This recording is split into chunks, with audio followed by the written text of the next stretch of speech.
All right, ladies and gentlemen, we are here with you on the Global Reality right here on the TruthNet Radio Network. I'm your host, Josh Reeves. Thank you so much for being with us today for the broadcast. We're running late, and we had technical difficulties, so we're just now getting on the air.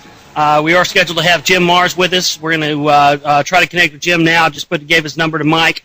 Hopefully we'll be able to get him on the show here. We're sorry about the delay. We'll try to pull it together and have some sort of semblance of a normal show for you. Yeah, here we are. Thank you. This is, I'm completely thrown off. This is Tuesday, July 22nd, 2008. We're going to be coming to you live for the next 3 hours. We're scheduled to have our guest, Jim Mars. Hopefully we'll still be able to get him on and whatnot. I wanted to let everybody know we are, tentatively, we're not going to be here on Friday. I've got some business I have to attend to. And hopefully try to get some footage and whatnot for my film. That's going to be coming up on Friday, so we won't be here on Friday. So go ahead and mark that on your calendar. Anyway, I don't even know what to say here because we're running late, and I'm just I don't know what to say. Anyway, here we are. Hopefully we'll get Jim Mars up on the show here in a minute, but. Yeah, if we are trying to have some sort of a semblance of a normal show. We're running late, so this is causing all sorts of chaos with technical difficulties. But I do hear that we do have a guest. So our guest today, ladies and gentlemen, we have a special show for you, even though it's we're going to try to get this going. Author and researcher Jim Mars. Jim has written many books from Crossfire to Rule by Secrecy, to Alien Agenda, to his newest book, The Rise of the Fourth Reich, which is what we're going to be talking about today. His newest book, really, I tell you, here's the thing about this new book that Jim Mars has written.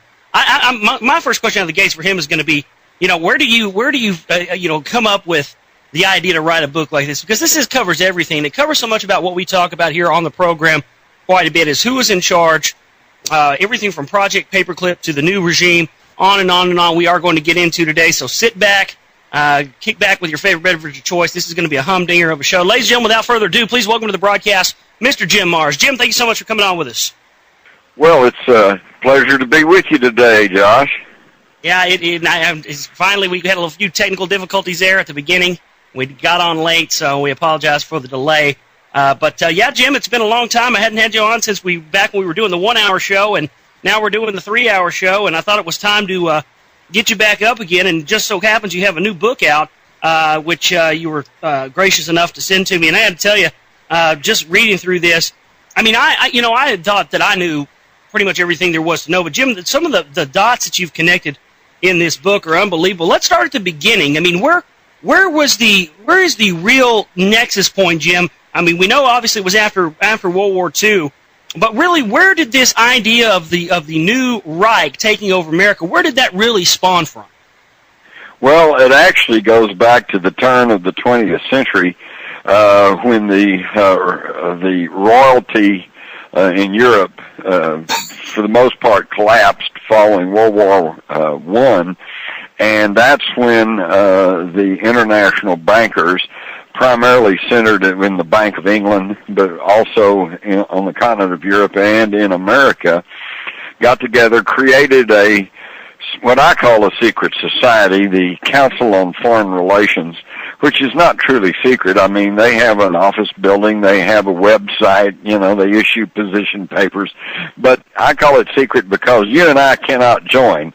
You have to be invited to join, and you have to undergo a scrutiny by their board, and they have to be totally confident that you adhere to their worldview and to their agenda, which is, in their own words, globalization. In other words, they want to try to take over the world, basically is what it comes down to. Now, they started off by funding and creating communist socialism in Russia at the end of World War I. But the problem is that just kind of like in the French Revolution, it kind of got out of hand.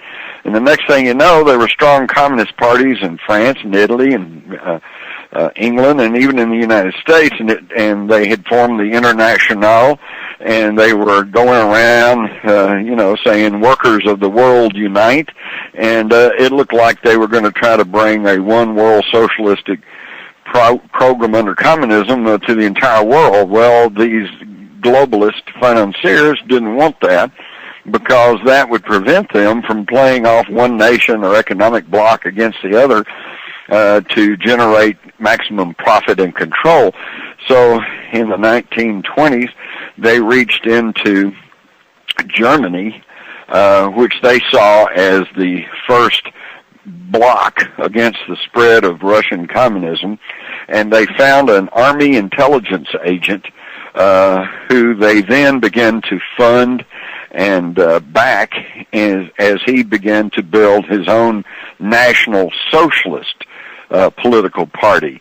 The basic tenets of this National Socialist Party and the Communist Party were almost identical. The difference was that just as in its own, the definition of its name, National Socialism could be confined within national boundaries, leaving them free to play off one nation or bloc against the other. And of course, this army intelligence agent was Adolf Hitler. And so Hitler was backed not only by the industrialists and the bankers of Germany, but with tremendous support from Wall Street and from the Bank of England. And we have very well-known American families like the Rockefellers and the Harrimans, the Bushes, who were totally supportive and helped put Hitler in power and build his power.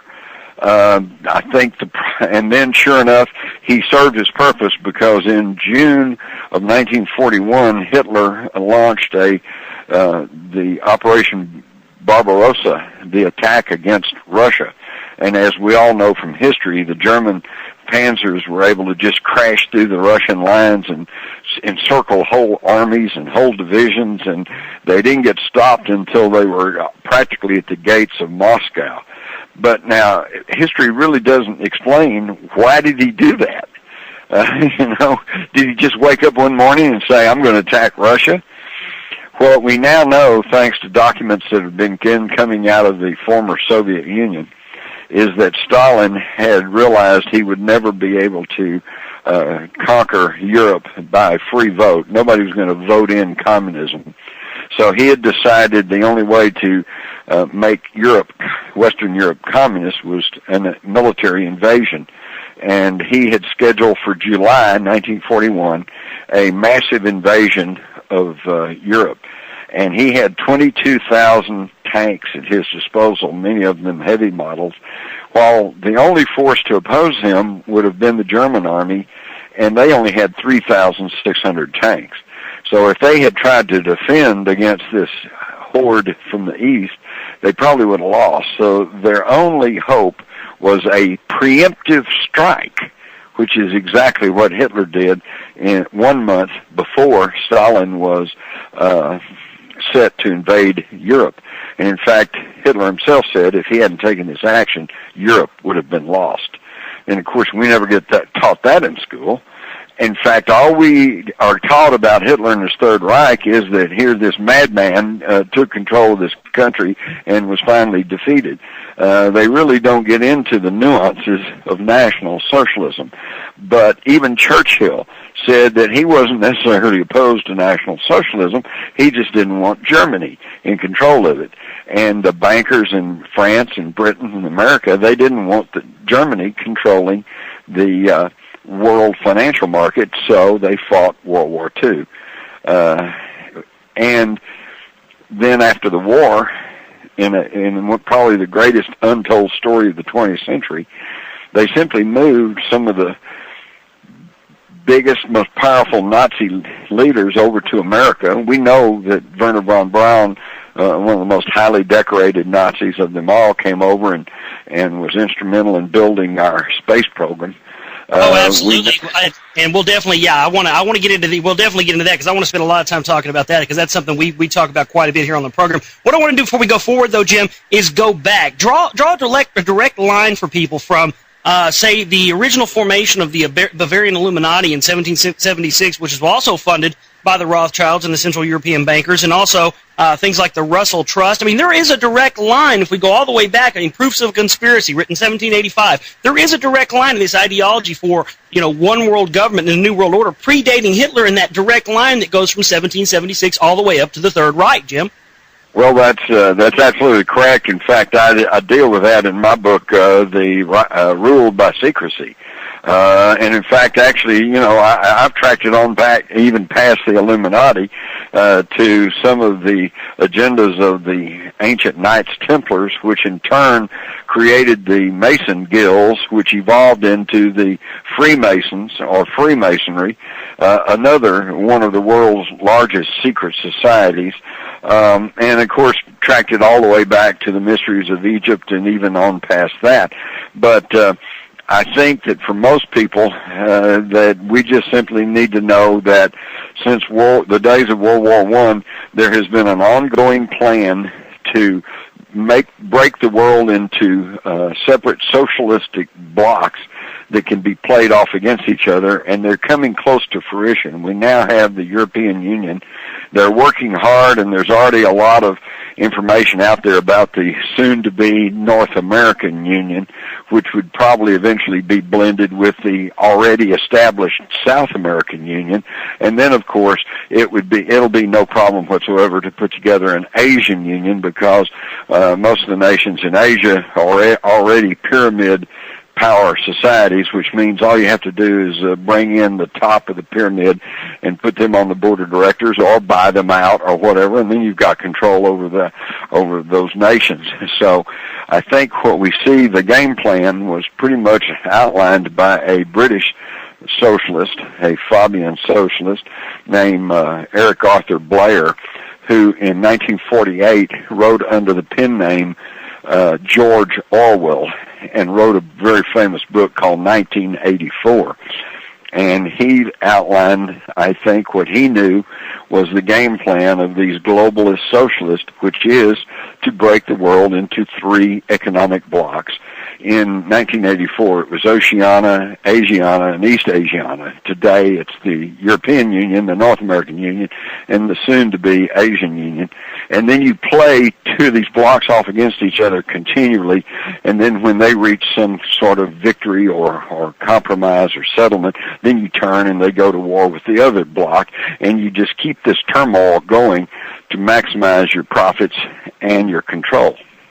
Well, that's really been the real nexus point, Jim, that I found in looking at into my research and looking into both sides. If you want to look into the banking end, or the multinational corporation that controls the financial markets and controls that end, then you've got on the right, you have sort of your Knights of Malta, evangelical right to control religions and control the military-industrial complex. What I found at the heart of that is this, this sort of Milner Rounds Table, Cecil Rhodes, Fabian socialist movement is at the heart of all these movements. And that's one of the things that, and you talked a bit about it there at the very beginning, is this, difference between communism and, international and national socialism. There is a big difference, Jim, that people really need to understand. Communism and National Socialism are not necessarily the same thing, even though they're very similar.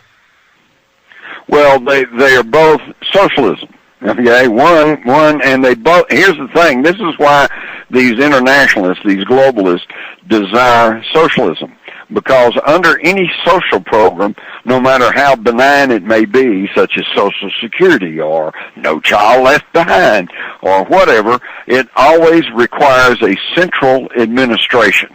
And when you have central administration, these globalists realize they have the power and the wealth to control the central administration, which then quickly turns into fascism. Okay? The definition of fascism is the blending of state and corporate power. In fact, Mussolini, I quote him in my book, The Rise of the Fourth Reich, he said that fascism may not actually be the correct term. The term fascism comes from Mussolini's black-shirted fascistes, and their emblem was the fasces, or the sticks wrapped together around an axe, which is the symbol of dates back all the way to the Roman Empire, and it is the symbol of central authority. And Mussolini himself said, though, that fascism probably isn't the correct term, that the correct term is corporatism. So in other words, when the corporate life of the country dictates to the government and is in bed with the government, and you have this blending of state and corporate power, that's the very dictionary definition of fascism. And that's exactly what we see thriving in the United States today. The only difference is that in fascist Italy and in Nazi Germany, the state gained control over the corporations. And in modern America, the corporations have gained control over the state. But the end result's the same. And the corporations that have now gained control over the federal government are the corporations that have been bought up and blended and merged with older groups who were either founded by Nazis or infiltrated by Nazis or were already pro-Nazi even before World War II.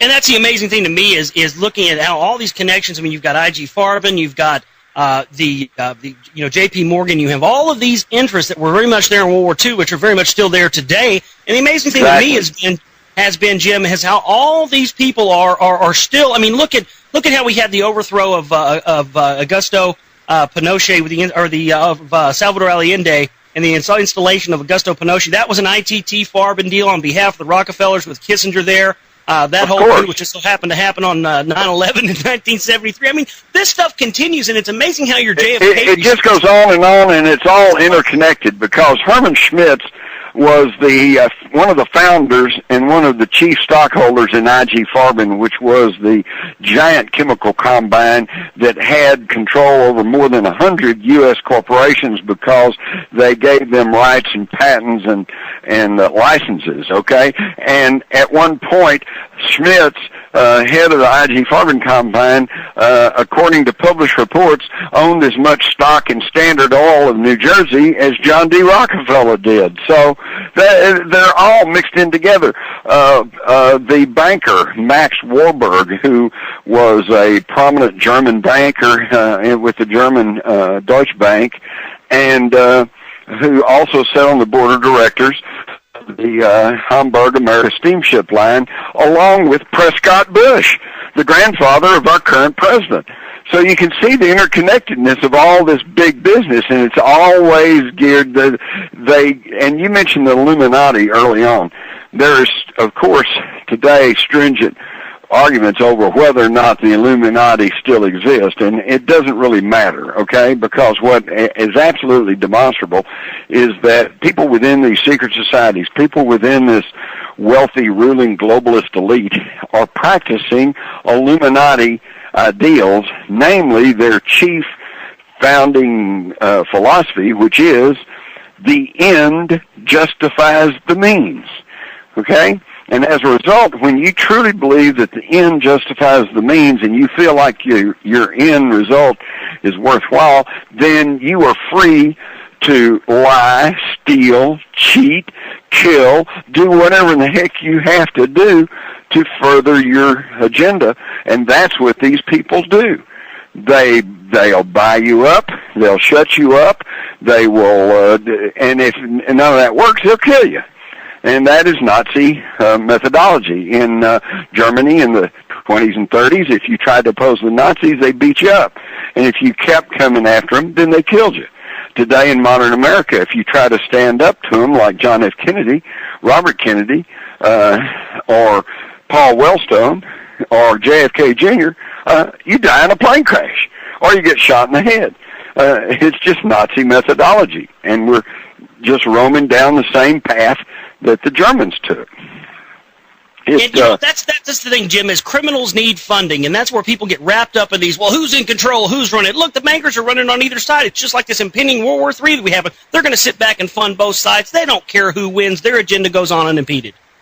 That's exactly right, and they've taken their steps. They've built the giant underground survival facilities. They've got their own little secret space program that they feel like they can probably even go off planet if things get bad enough. And of course, the Bushes have their bailout already ready. They recently purchased 7,000 acres in Paraguay So I guess, if the courts start coming after them for their criminal deeds, then I guess they'll just flee off to South America just like their Nazi forefathers. Oh, yeah, and down there with the Reverend Sun Myung Moon, that's who they bought that property with. And, of course, we know how much money he's put into the evangelical right, where his funding comes from. They call him the Messiah, and, of course, the Bushes are going to run down there with him. I mean, these people have all sorts of contingency plans. And later on in the broadcast, I do want to talk about the secret space program, Werner von Braun, the Nazi flying disc that they were working on, and other things. Because, I mean, this is what we're seeing lately, Jim, and again, we'll talk more. This whole ramp up with all this stuff on Mars, I mean, mass UFO sightings all over the planet. I mean, these people may be able to getting ready to go roll out with something that the Nazis may have been working on. But, really, the main thing about all of this is the fact that, you have the pundits of the mainstream media, and they like to throw around this term Nazi. Oh, it's Bush is a Nazi, this and that. But they never give you any information. This book nails down the information to show you that Nazis are still in charge of this country, and the ideologies have never died. That's exactly true. That's the biggest secret of the 20th century, is that while we defeated the German nation in World War II, we did not defeat the Nazis. We only forced them to move, and ironically enough, they came over here. And they began buying up corporations, and the big corporations bought up the smaller corporations. I know just maybe 12 years ago, I was concerned because having been in the media my whole career, I was very concerned that the media had fallen into the hands of about a dozen corporations. Well, today it's down to 5. 5 corporations, many with interlocking boards of directors, control everything you see and hear. And I'm not just talking about news. I'm talking about DVDs, movies, books, magazines, billboards, satellite, cable, you name it. 5 corporations own them all. And the one that really gets me is that the largest publisher in the English language today is Bertelsmann AG of Germany, and is still a privately owned corporation. And the Mohn family, Heinrich Mohn, back during World War II, was a member of the support group for the Nazi SS, and Bertelsmann was the largest publisher of Nazi propaganda for the German army. Okay, and today they control almost all the major publishers in this country except for a couple. Now that is just amazing. I mean, I could run down the whole list: Random House, Fawcett, Ballantine. I could go on, and they're all under control by Bertelsmann, this German corporation. It's really kind of freaky when you really get to looking at the truthful details. Well, we're coming up on a break here, Jim, but when we come back, I want to get into Rudolf Hess. I want to talk about him and get you to really break down that whole situation for our listeners as well. We're joined today by Jim Marrs. His new book is The Rise of the Fourth Reich, The Secret Societies That Threaten to Take Over America. You can get that at jimmarrs.com and amazon.com today. We're going to take a break, come back, and talk more with Jim. This is the Global Reality on the TruthNet Radio Network. Stay with us. All right, ladies and gentlemen, we are back here with you on the Global Reality on the TruthNet Radio Network. We're joined today by my guest, author Jim Marrs, author of the new book, The Rise of the Fourth Reich, The Secret Societies That Threaten to Take Over America. And I tell you, if you don't read another book this year, folks, you need to read this book, because this is one of those things where it took everything that I already knew and brought it to this, to this nexus point of going, okay, here's another dotted and connected. And Jim, quotes. It has a lot of information in here from Eustace Mullins as well, and we've had Eustace Mullins on the program before, and a lot of the information pertaining to that he had done with exposing the Federal Reserve and on and on and on really nexuses in with this idea of the people that have stayed in control. But really what I want to talk about now, Jim, is I want to kind of go over the book and kind of give people an outline without giving too much away. But let's talk about Rudolf Hess and talk about what that entails and the information people need to know about him. Well, Rudolf Hess has been relegated to kind of a footnote in history. The official line is that in May of 1941, he flew to England in an effort to try to secure a peace agreement between Great Britain and Germany and stop the war at that point. Both Hitler and Churchill said, he's just a lone nut, another lone nut in history. But when you dig into it, the facts show that it was something very much different, and that's why I do devote a section of my new book, The Rise of the Fourth Reich, to the Rudolf Hess affair, because it gives us a little insight into the maneuvering up at the top echelon, up at the top levels of the people who actually are running the world. For one thing, Hess's flight was not a sudden and spontaneous thing on his part. His Messerschmitt 110 was actually modified by none other than Willy Messerschmitt himself. He was giving flying lessons by Hitler's own pilot. He had charts and graphs made for him. This was an overture to try to reach the British royals, who, after all, are of German descent. Before they were the Mountbattens, they were the Battenbergs, and on back. And the whole idea was to bring a peace between Britain and Germany so that they combined could confront Stalin and communism, who they now had reason to believe was about to launch an attack on Europe. The fly in the ointment was Winston Churchill, who was more in tune and in line with these globalists that we've been talking about, and they had already determined that, yes, they wanted Hitler to stop the invasion of Europe, but they wanted to stop Hitler also.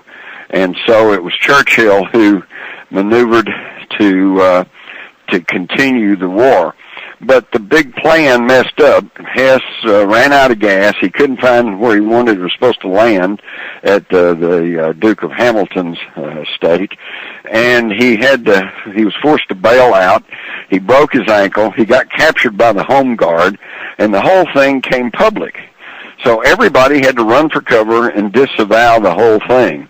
But it's fascinating to see the investigation into what actually happened to Hess, because after the war, Hess, of course, was held in Spandau prison up until the 1980s, and there was finally a worldwide movement to say, let the poor guy out. He's been there his entire life. He's sick. He's old. He's about to die. But just as they were about to release him, and while the British were on guard, he supposedly committed suicide.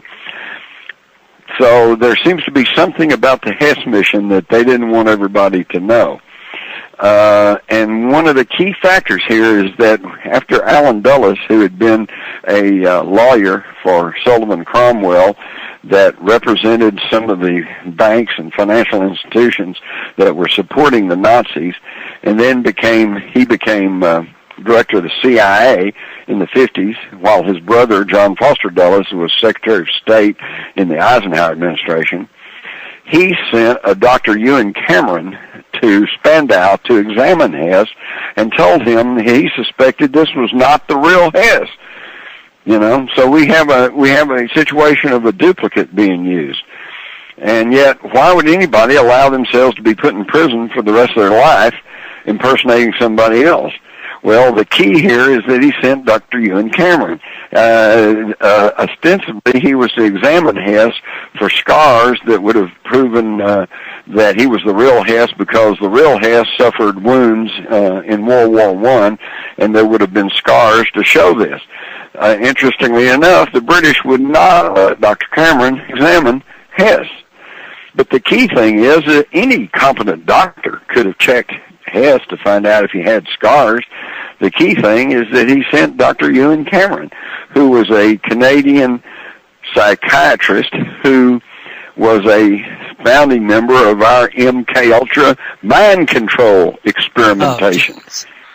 So obviously, Dulles had reason to believe that the Hess in custody was a mind control victim.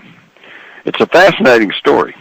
Oh, goodness gracious. And and that also, Jim, that's unbelievable, because, what about this information that supposedly Hess was passed the names of the members of the Golden Dawn, and he was debriefed by the British intelligence agent and OTO member, founder, Aleister Crowley? What's going on with that? You can't tell me there's not something to do there with this whole double thing. That's exactly true, and in fact, guess who else gets mixed into that blend? Was a British Secret Service agent named Ian Fleming, who ended up writing all the James Bond books. So, see, reality is sometimes stranger than fiction. That's amazing. Yeah. They got Hess fired up on his mission by running in an astrologer who told him that in May of 1941 there was going to be this celestial alignment, and that the time was propitious for him to go to England, and that he would meet with these ranking and royal representatives, and that he could arrange a peace accord with Germany, and that was one of the big impetus for his flight to England. And of course, we rarely hear about the occult side of World War II, but since you know about the OTO and Aleister Crowley, and then you understand that over everything else, World War II was a fight between these occult societies.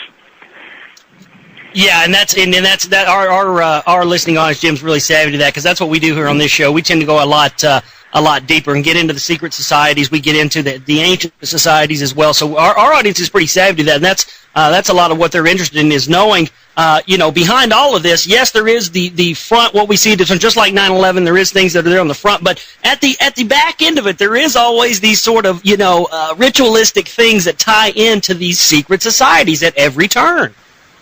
That's true, and anyone who has to understand current events and world history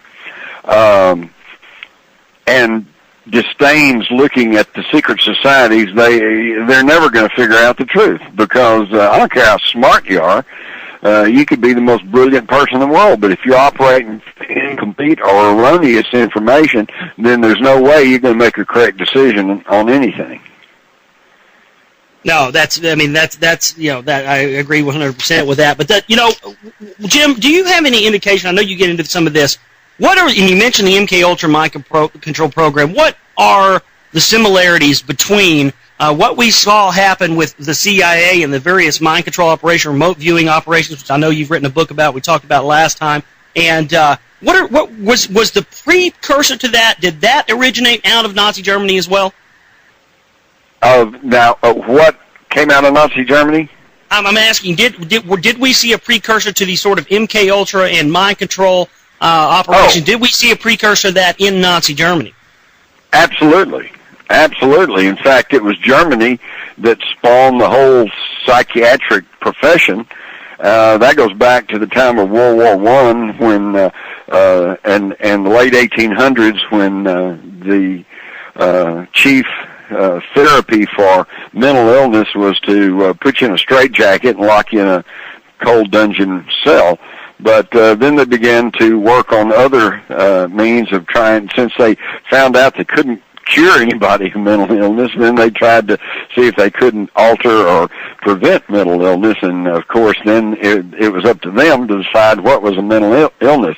In the late 1800s, there was a German psychiatrist who wrote a paper basically stating that anyone who was French probably suffered a mental illness, and that most women suffered mental illness. And in World War I, when you had many German soldiers just, fleeing from the front, deserting, they decided we had to do something about that. So in Germany, the mental health community came up with electroshock therapy.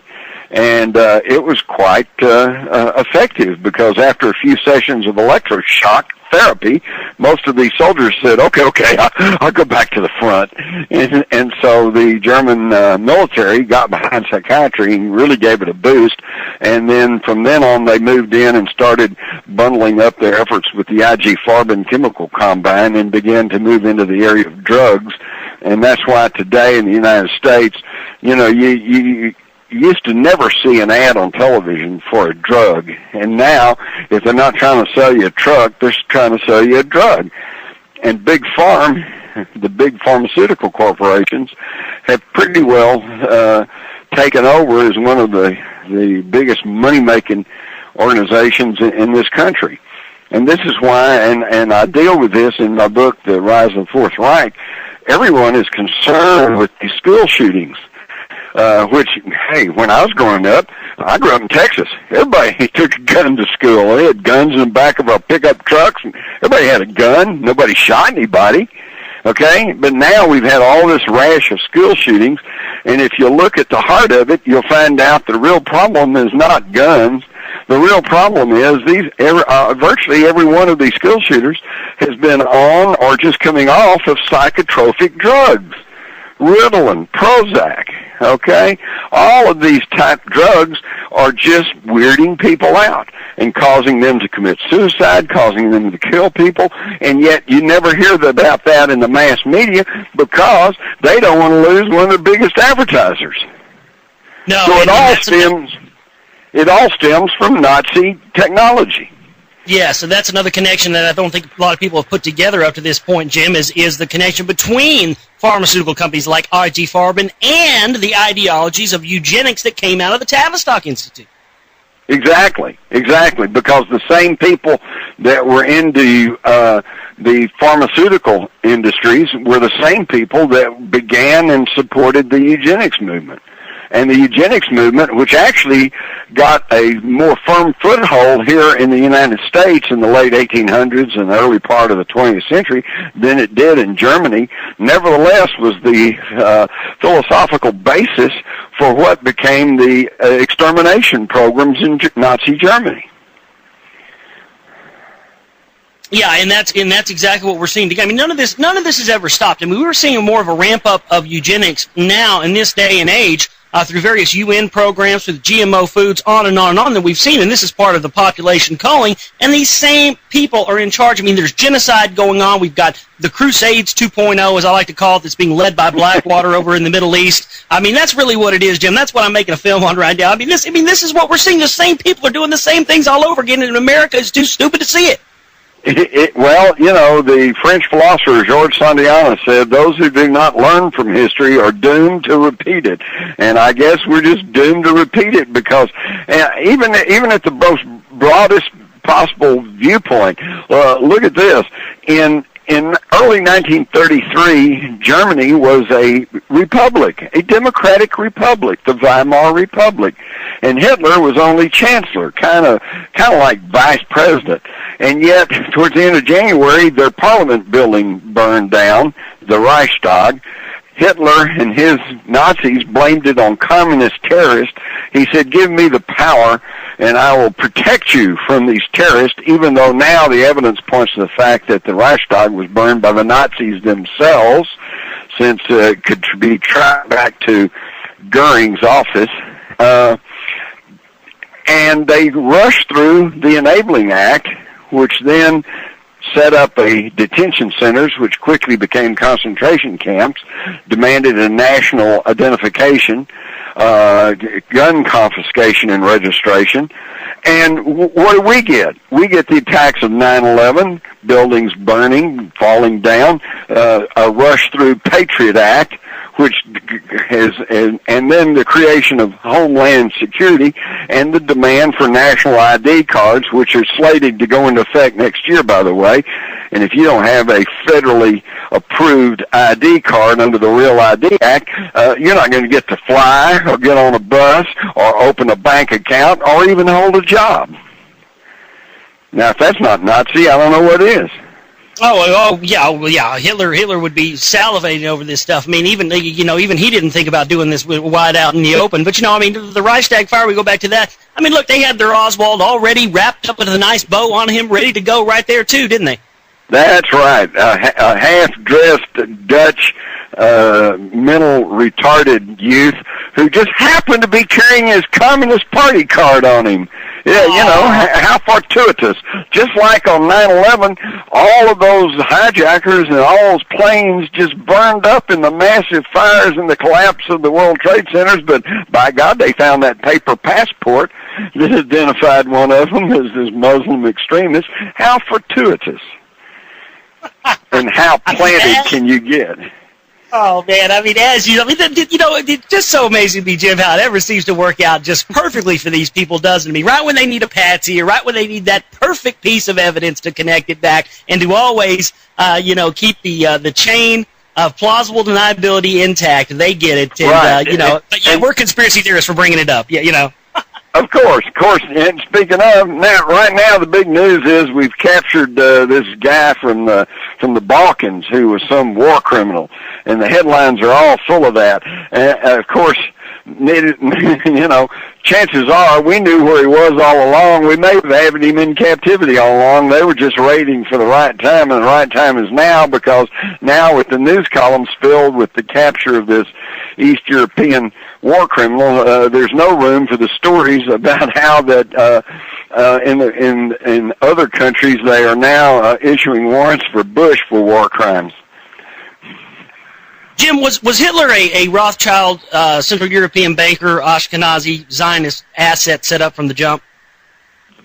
Well, and I covered this in my previous book, The Rule by Secrecy. What the OSS discovered during World War II, based on police records from Austria, was that Hitler's grandmother became pregnant with Hitler's father when she was serving as a housemaid in the home of Solomon Rothschild there in Vienna. And they arranged a marriage between her and a guy named Schicklgruber, and they packed her off, and she delivered a baby boy, which grew up to be Hitler's father. So according to the OSS, U.S. intelligence, Hitler was a quarter Jewish. So yes, he was definitely connected by blood and by probably ideology with the European Rothschilds, who were behind his rise to power. And in allowing, if not encouraging, the Holocaust, what happened there was that the Orthodox Jews of Europe were sent to the concentration camps, and many of them exterminated, particularly the religious leaders, the rabbis, which then cleared away the biggest obstacle to the political movement known as Zionism, which was an effort by the Rothschilds to create a nation-state in the Middle East so they could have a foot in the door and gain control over some of those mineral oil resources of the Middle East. And the biggest stumbling block to their plans was the Orthodox Jews, who said the Torah taught that the Messiah would come and would free them and would lead them to a new land of their own. It was not up to us, not up to them, to go and aggressively throw people out of their land and take it for themselves. So something had to be done to eliminate this, and the Holocaust in Europe during World War II was pretty successful in wiping out a lot of the priesthood, the rabbis of the Orthodox Jews. And let's be clear about all of this. I mean, and I've talked to you about this many times, Jim. This is one of the things you tipped me to off a while back, is all of this. We can get down to all this business, and we'll get down to all the details, but at the end of it, it is all business, isn't it? Right. It's all about the money. That's exactly true. And that's why you need to follow the money. Now, you need to follow the money no matter what the issue is. Iraq, who's making all the money? Afghanistan, who's making all the money? Who allowed all the poppy fields to go back into production? The Taliban, religious idiots as they were, and I certainly have no real regard for them, since they were desecrating and destroying some very valuable antiquities, and not to mention the way they treated women.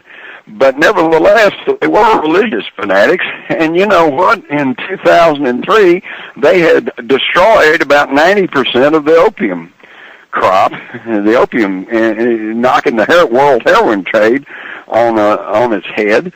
And so we invade Afghanistan, and all of a sudden it's all growing again, and now they've got bumper crops over there, and we've made no real effort to prevent it. And yet, if we really are in a war on drugs, why didn't they take that opportunity to easily wipe out the remaining 10% of the poppy fields and stop the heroin trade? Could it be because, as people have alleged for years, that our CIA and certain people within our government had been profiting from the flow of drugs, and that they did not want the heroin trade destroyed. So we invaded the sovereign country, Afghanistan, and one of the things we have accomplished is to restore the growth and cultivation of the poppy fields. Amazing. Oh, sure. Surely not, Jim. I mean, surely the Bushes and the Harrimans and the Rockefellers haven't been involved in opium trading for years, have they? Surely not. Come on. Well, only dating back to the 1800s in the Opium Wars. Yeah, exactly. I mean, this is the thing. None of this stuff is new. They put a different face on it. They have a better way of covering it up, and that's it. I mean, we've had this control over opium. I mean, that's one of the key things I think that a lot of people miss when they do the research on the Rockefellers, and they're looking into what they control. They're looking into the banking system, Standard Oil, what is now ExxonMobil. Of course they know that, but this idea of controlling of the opium is sort of swept under the rug, even in the realm of the alternative research community, isn't it, Jim, sometimes? Right, exactly. Well, that's the key to it. We have to keep our minds and our eyes open, or it's like I always say, your mind is like a parachute. It works better when it's opened.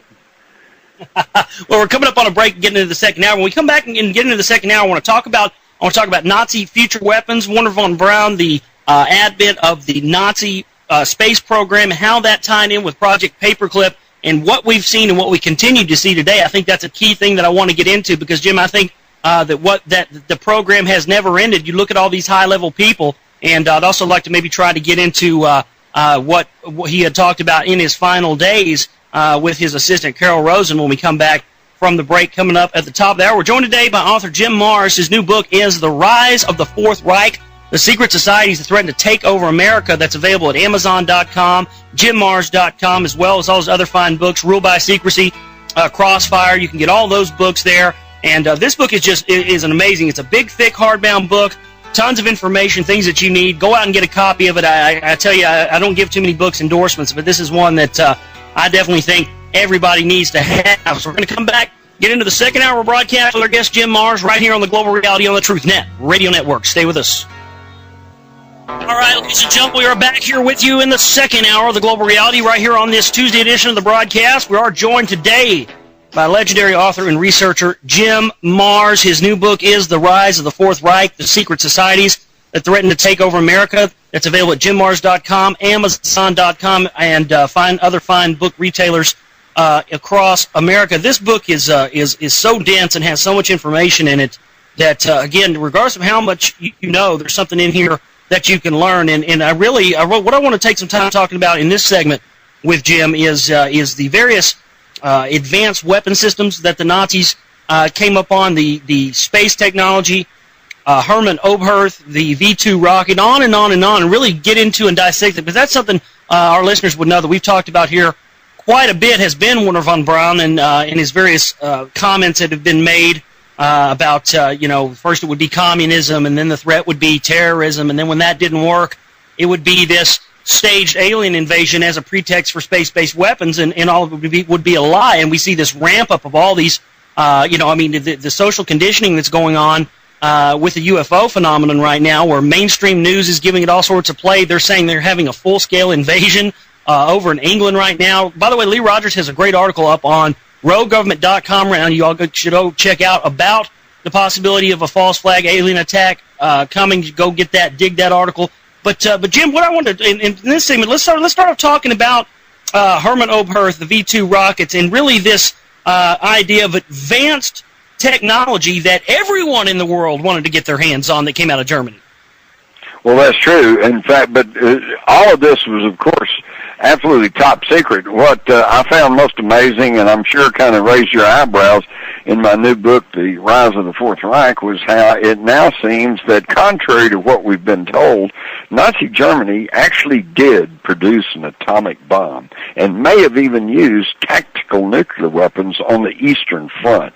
But that was something we never heard about then, and have still not heard about, because, and the answer of why is simple, because Stalin was having trouble enough keeping the Russian population under control with this war going on. And I mean, you know, we've all read the stories, we've seen the movies where they had to shoot their own men to keep them to keep attacking. And if they had learned that the Nazis were using atomic weapons on them, then there would have been it could have been a huge revolt and overthrown the government, and you know, it would have been something else. So Stalin had to keep all this secret, and the Nazis, for their part, they were getting ready to drop a bomb on Manhattan. I have in my files in 1943 Luftwaffe command study of a blast radius on Manhattan Island.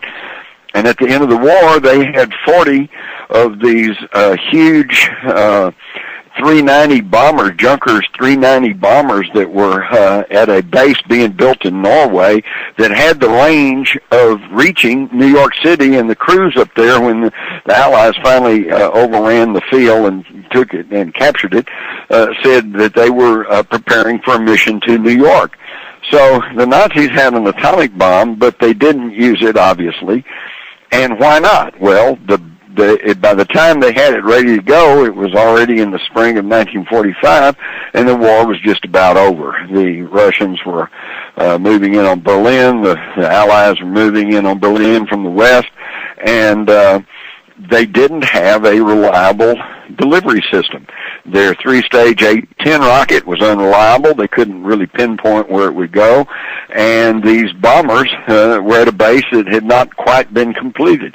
But I think the main reason that the Nazis did not use their atomic weapon was that I think at the upper echelons they realized that if they had dropped an atomic bomb on New York City and caused massive destruction, it would not have caused the United States to sue for peace.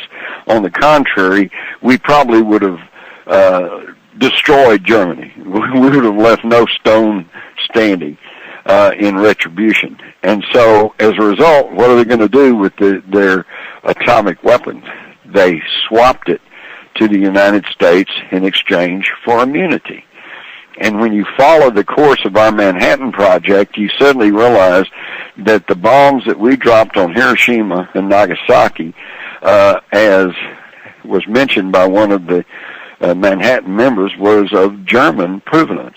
In other words, the Germans had tested this and knew it would work. In early 1945, Roosevelt was notified that we had only been able to enrich enough plutonium for one bomb, and of course we had to test it. And that was done at the Trinity site in New Mexico at Alamogordo, and it worked. Luckily for us, because and I hope you and none of your listeners will ever forget this. At the time they set off the first atomic bomb blast in New Mexico, more than half of the scientists working on the Manhattan Project sincerely believed that when you started a nuclear fission reaction, that you would not be able to stop it, and that it would catch the atmosphere on fire and incinerate the world. But they set it off anyway. Luckily, their fears were unfounded. And the reason I say this is because, Josh, I'm sure you probably realize, too, that even as we're speaking, somewhere in some deep underground government laboratory, they are actually tampering with the building blocks of the universe. And it could have some very adverse reactions for all of us if they take a misstep. Yeah, the CERN facility that they just brought on. The CERN facility, the super collider facility they just brought on. It's a great example of that, Jim. Yeah. You know, it's been theorized that if they create a black hole, it could suck in the Earth and everything around it, just destroy everything. But they're going right ahead with it, aren't they?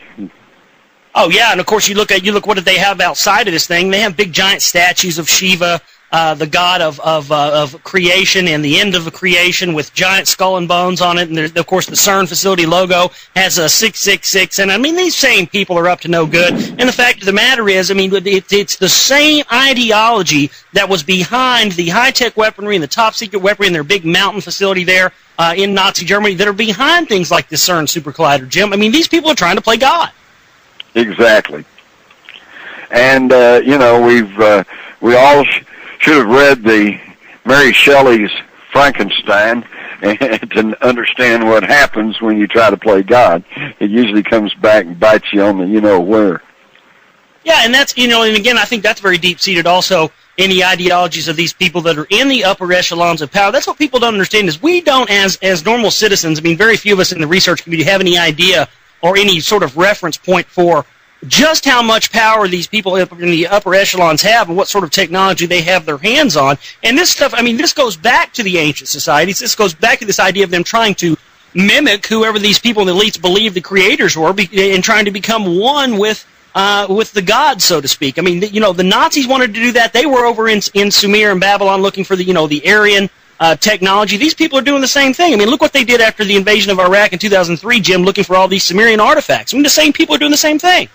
Well, that's one of the reasons that we're still having all this problem over in Iraq is that we violated standard military strategy, which is you set an objective, you go for the objective, and then you consolidate your holdings, your winnings, and then you move on to a new objective. We made a mad dash, beeline to Baghdad, and what happened in Baghdad? The looting of the Iraqi National Museum, which according to French and German and archaeological teams had been making amazing new discoveries in the ancient ruins of what had been the civilization of Sumer. And what's so hot about that?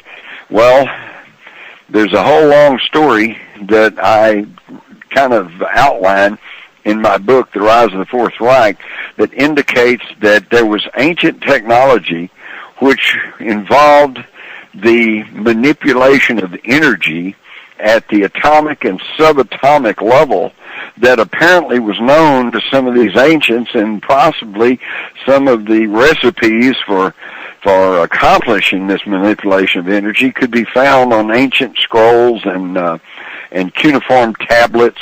And this is what they were after. This is what we were after. This is what the world globalists were after, to try to discover this ancient technology. Because if you can manipulate energy at the atomic and subatomic level, this makes petroleum superfluous. And, of course, they don't want that. No, but there's no doubt about it, Jim, that what they're looking for is ancient technology. I mean, they're looking for, whether you want to call it the Anunnaki, the Nephilim, whatever you'd like to apply your name to. I mean, they're definitely either whether they're looking for some sort of Nephilim Stargate, I've heard that said, some people believe that, either some sort of ancient blood that they could weaponize to create super soldiers out of. I've heard that put out there in the realm of scope. I mean, look, we talk about the ancient texts. They talk about the Anunnaki creating man out of clay. The Bible talks about God making man out of clay. And what did they take? They take these statues, these alien statues that are made out of clay. I mean, you're not going to tell me something wasn't going on there. Exactly. And we were told by mainstream media that Saddam Hussein believed himself the reincarnated King Nebuchadnezzar.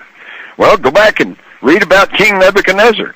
He built a structure out of gold that has been translated as a fiery furnace, but it doesn't really mean that's what it was. No. It was some kind of structure. It was built of gold. And then he tried to send, apparently he was able to create energy fields within this structure, but when he sent his own people in there, they died. So he went and got the three Hebrew priests, Shadrach, Meshach, and Abednego, and said, make it work. And they said, well, you're not our king, and you don't believe in our God, and we're not going to work for you. So he said, well, I'm going to throw you in there, and you're either going to make it work or you're going to die. Well, if you'll read carefully in the Bible, they didn't just throw them in there. First, they donned their garments and their hats and their coats. Why this attention to their garments? Because what, were they putting on anti-radiation suits or something? But anyway, they went in there, and the king said, are they in there? He said, yeah. Are they dead? No, they're still alive. He said, in fact, there's 4 of them in there now. He said, well, who's the 4th person? They said, well, king, it's the Son of God. And then that's the last we hear of that. Who was this 4th person, and how did he get in there? Did this energy fields open up some sort of a time or dimensional portal? So this is obviously there was some very exotic technology being used back in these biblical times, and of course that's what we're after. Absolutely. I mean, that's, Bloomberg.com put out an article about a month and a half ago, that was talking all about, this is mainstream news, folks, Bloomberg.com, and he's talking about how the soldiers had trampled all these Babylonian artifacts, and they openly stated that Saddam Hussein was trying to rebuild Nebuchadnezzar's palace right there on those old remains. And they also stated that the cylinder seals and the cuneiform tablets that have come out of that era are now the #1 hottest black market antiquity in the world. Again, Jim, got to ask yourself why. Exactly. And let me point out that according to Colonel Matthew Bogdanos, who investigated the Iraqi National Museum looting for General Tommy Franks, he wrote an article in Archaeology magazine, and he said that although there was a crowd that was probably hired looters, hired rioters to cover for an inside job, for a planned operation. He said that the basement, the looting of items from the basement from the Iraqi National Museum was an inside job, and said that guards were suspiciously missing. Whoever came in there had keys to the vaults. They bypassed expensive-looking fakes. They knew what they were after, and they went for it, and it was in the basement. And what's in the basement? Newly found artifacts and things that have not yet been cataloged or prepared for exhibition. And of course, I have in my files the new mainstream news reports from 1999, 2000, 2001 that were stating that French and German archaeological teams were making, quote, amazing new discoveries in Iraq. And that's exactly where these amazing new discoveries would have been kept. And this was a planned operation to go in there and seize them. And I'm totally with you, Josh, in that I believe that this was an effort to get a hold of this ancient technology. No doubt about it. I mean, that's, again, we only go by what they openly talk about and what they do. I mean, you go back to the Sumerian texts and they talk about, the ones that were created by the Anunnaki, and they talk about the various ones, and they talk about these these Caucasoids, the ones that were put in the roles of kingship. And then you look into these people like the Bush family and, the Saxe-Coburn Gothas and all this, and they're all obsessed with their bloodlines, and they're basically glorified horse breeders. I mean, there's these people don't keep these bloodlines, pure like this for no reason, Jim, and then just call us the profane and relegate us to the French. What we're seeing, what we saw with the Nazis, this nexus is in with your book, and what we're seeing now is a plan that, as you stated, and as you talk about also in your book, Rule by Secrecy, goes back to those ancient civilizations. And if we don't connect all the dots, we're never going to have any chance of being able to formulate solutions against these people.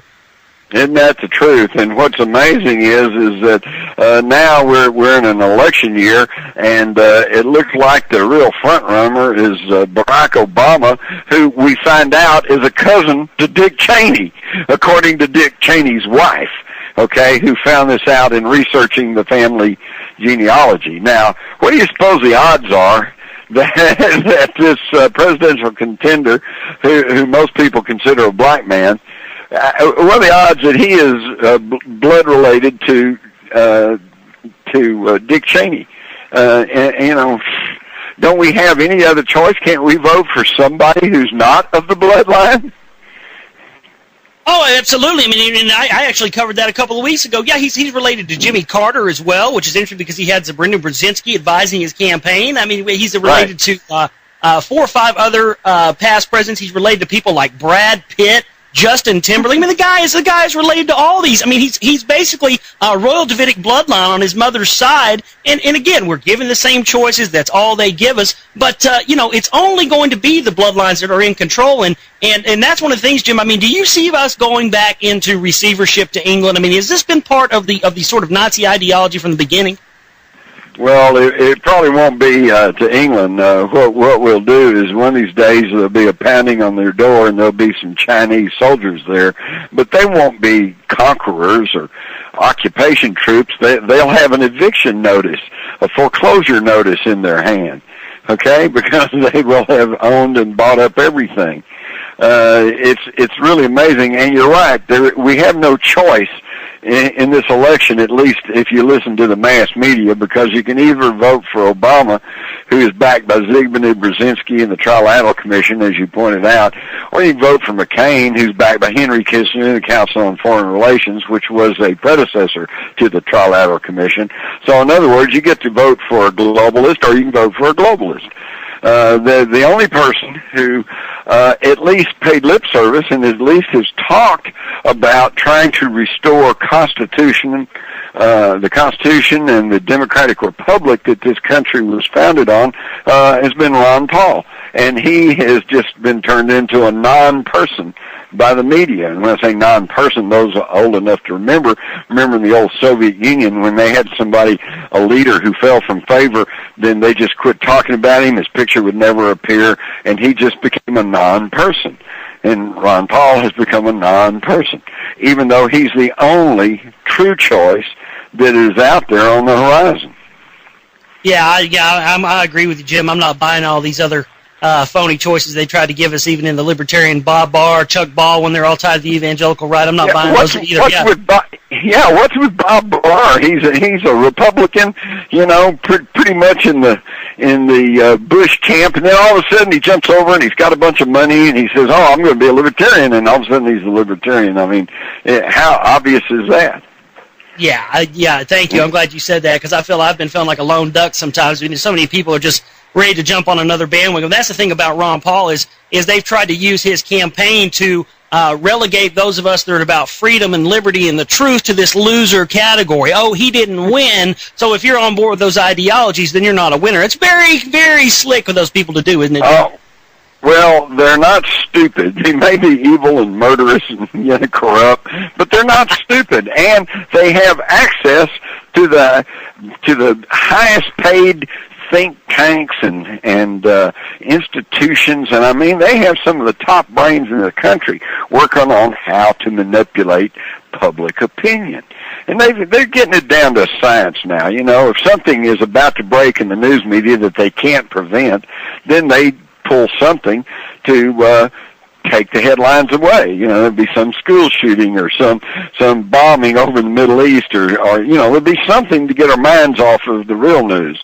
And of course, but the key thing is that their control over the media, if you don't hear about it, then as far as you know, it didn't happen. And this is the key to controlling the media, is not so much what they say, it's what they don't say, and the fact that they control not all of the news and information, not yet, but they control the distribution of it. And if something happens in Washington or New York or L.A. and you don't hear about it, then as far as you're concerned, it didn't happen, right? I want to go back to and read what Hitler had said just prior to his death, and because I think this is a very key statement of how this ideology has continued on. From the sacrifice of our soldiers and from my own unity with them unto death will in any case spring up in the history of Germany the seed of a radiant renaissance of the National Socialist movement, and thus of the realization of a true community of nations. Jim, I mean, was Hitler being able to know that the people that were behind him and the people that were behind funding the ideologies of the Reich, did he know well in advance that those ideologies were going to continue unimpeded into the future? Oh, absolutely. And in fact, he's the one that really took very concrete steps in trying to create a European Union. He would be very happy today to see that his dreams came true in the form of the European Union. The only thing he did not foresee was they didn't want a prosperous Germany running this European Union. They wanted to run it themselves, so they pulled the plug on Hitler. And I think Hitler, I don't know if he ever came to the realization that they had turned on him, but he certainly understood that even if he passed from the scene, National Socialism was still the wave of the future. And it is, they just don't call it that anymore. Today, over here, we call it neoconservatism. Compassionate conservatism. And yet it's amazing because, and this is what is truly amazing, is that you've got this wide swath of people in the United States who would readily identify themselves as conservatives, okay? They want to conserve the Constitution. They want to conserve the Bill of Rights. They want to conserve family values. They want to conserve, they want to secure borders. They want a secure border. They want limited government. And these instincts are all good. and yet they have been led down the primrose path by people espousing the Illuminati doctrine of the end justifies the means, and they're told, here's the real conservatives, vote for them. They got their conservative talk show host on that says, oh, these are all the conservatives and they're good. Anybody says anything about it is some sort of filthy liberal. And yet they're being led down the road by these people who are not truly conservative. They are National Socialist. And they have been instilling nothing but National Socialist programs. One place where they really stubbed their toe is they want us to be fearful and off balance due to the war on terrorism. We're supposed to be so afraid of these foreign terrorists who are trying to slip into our country and bring in weapons of mass destruction and supposedly, going to try to destroy the great Satan. And yet, what has been done to secure our borders? Nothing. A lot of talk and a lot of money being thrown around. And first they talked about building a fence. It's going to be 900 miles long, which, does not possibly take care of a 1,700-mile border. So, that's like fencing two-thirds of your property and saying, there, now I'm secure. And then that fence hadn't even been built. No, they decided, well, we're going to do a virtual fence. In other words, we're just going to put a bunch of electronic gadgets out there, and they'll catch everybody. But then they haven't even done that. And the people who do try to enforce the immigration laws are being suppressed and in one case, jailed because they tried to stop a drug dealer. It's just amazing, and people don't seem to get it. They still keep going back and voting for these National Socialists because they claim that they are conservatives, and yet they're not. Oh, absolutely, and they'll say, Rush Limbaugh just got a contract for $300 million. I think Hannity just got a new contract for $100 million. We do this. Who's got that kind of money to pay that kind of money for that kind of stuff? The sponsors don't. Come on. Huh? Certainly the sponsors don't. He makes more money than his sponsors bring in. What does that tell you? Exactly. It tells you it's a propaganda front. But, that's the thing, Jim, is like these people sit out there and talk up the side of their mouth about the Constitution and about standing up for liberty. They don't even know how to spell Constitution and liberty yet. How are we supposed to believe that this, National Socialism is not the biggest threat to sovereignty when they preach to us that it is what is ensuring our sovereignty? Exactly. Well, this is what Nostradamus predicted. He said there will be a time in the future, which is now, when up will be down, black will be white. It's the same thing that was predicted in 1984. Slavery is actually freedom. Corruption is good. We're just completely backwards about what we're doing, and most people, because they're under brain entrainment by the television, they can't wake themselves up and realize that what's really going on. Oh yeah, that's another thing. The ELF waves, VLF waves, the cell phone towers, HAARP. All of this is being bombarded, stannous sodium fluoride in the water, and all of it. But that's the main thing about it is the fact that. This is the kind of stuff. The only thing that differs between what we're seeing now and what Hitler had in Nazi Germany is the technology is a little bit better. Other than that, nothing has really changed. The fluoride is still there. They're spraying sulfur hexafluoride into the atmosphere, which is a byproduct of aluminum through these chemtrails. And Jim, and then if you're not breathing it enough, then they've got probably half the country on Prozac, which is 94% fluoride. And then, you say, yeah, but it calms me down. Yeah, it does. It numbs you down, and you don't feel depressed, and you don't feel anxious, but you also don't think. That's the main thing. Look at back to Rush Limbaugh. Addicted to OxyContin. Who knows? Speaking of drugs. Yeah, I'm sure his funding probably comes from FISA or something like that. I'm sure he gets a nice Merck contract. Yeah. But that might be a codicil to his contract. Not only is he going to get $300 million, but he gets free drug prescriptions.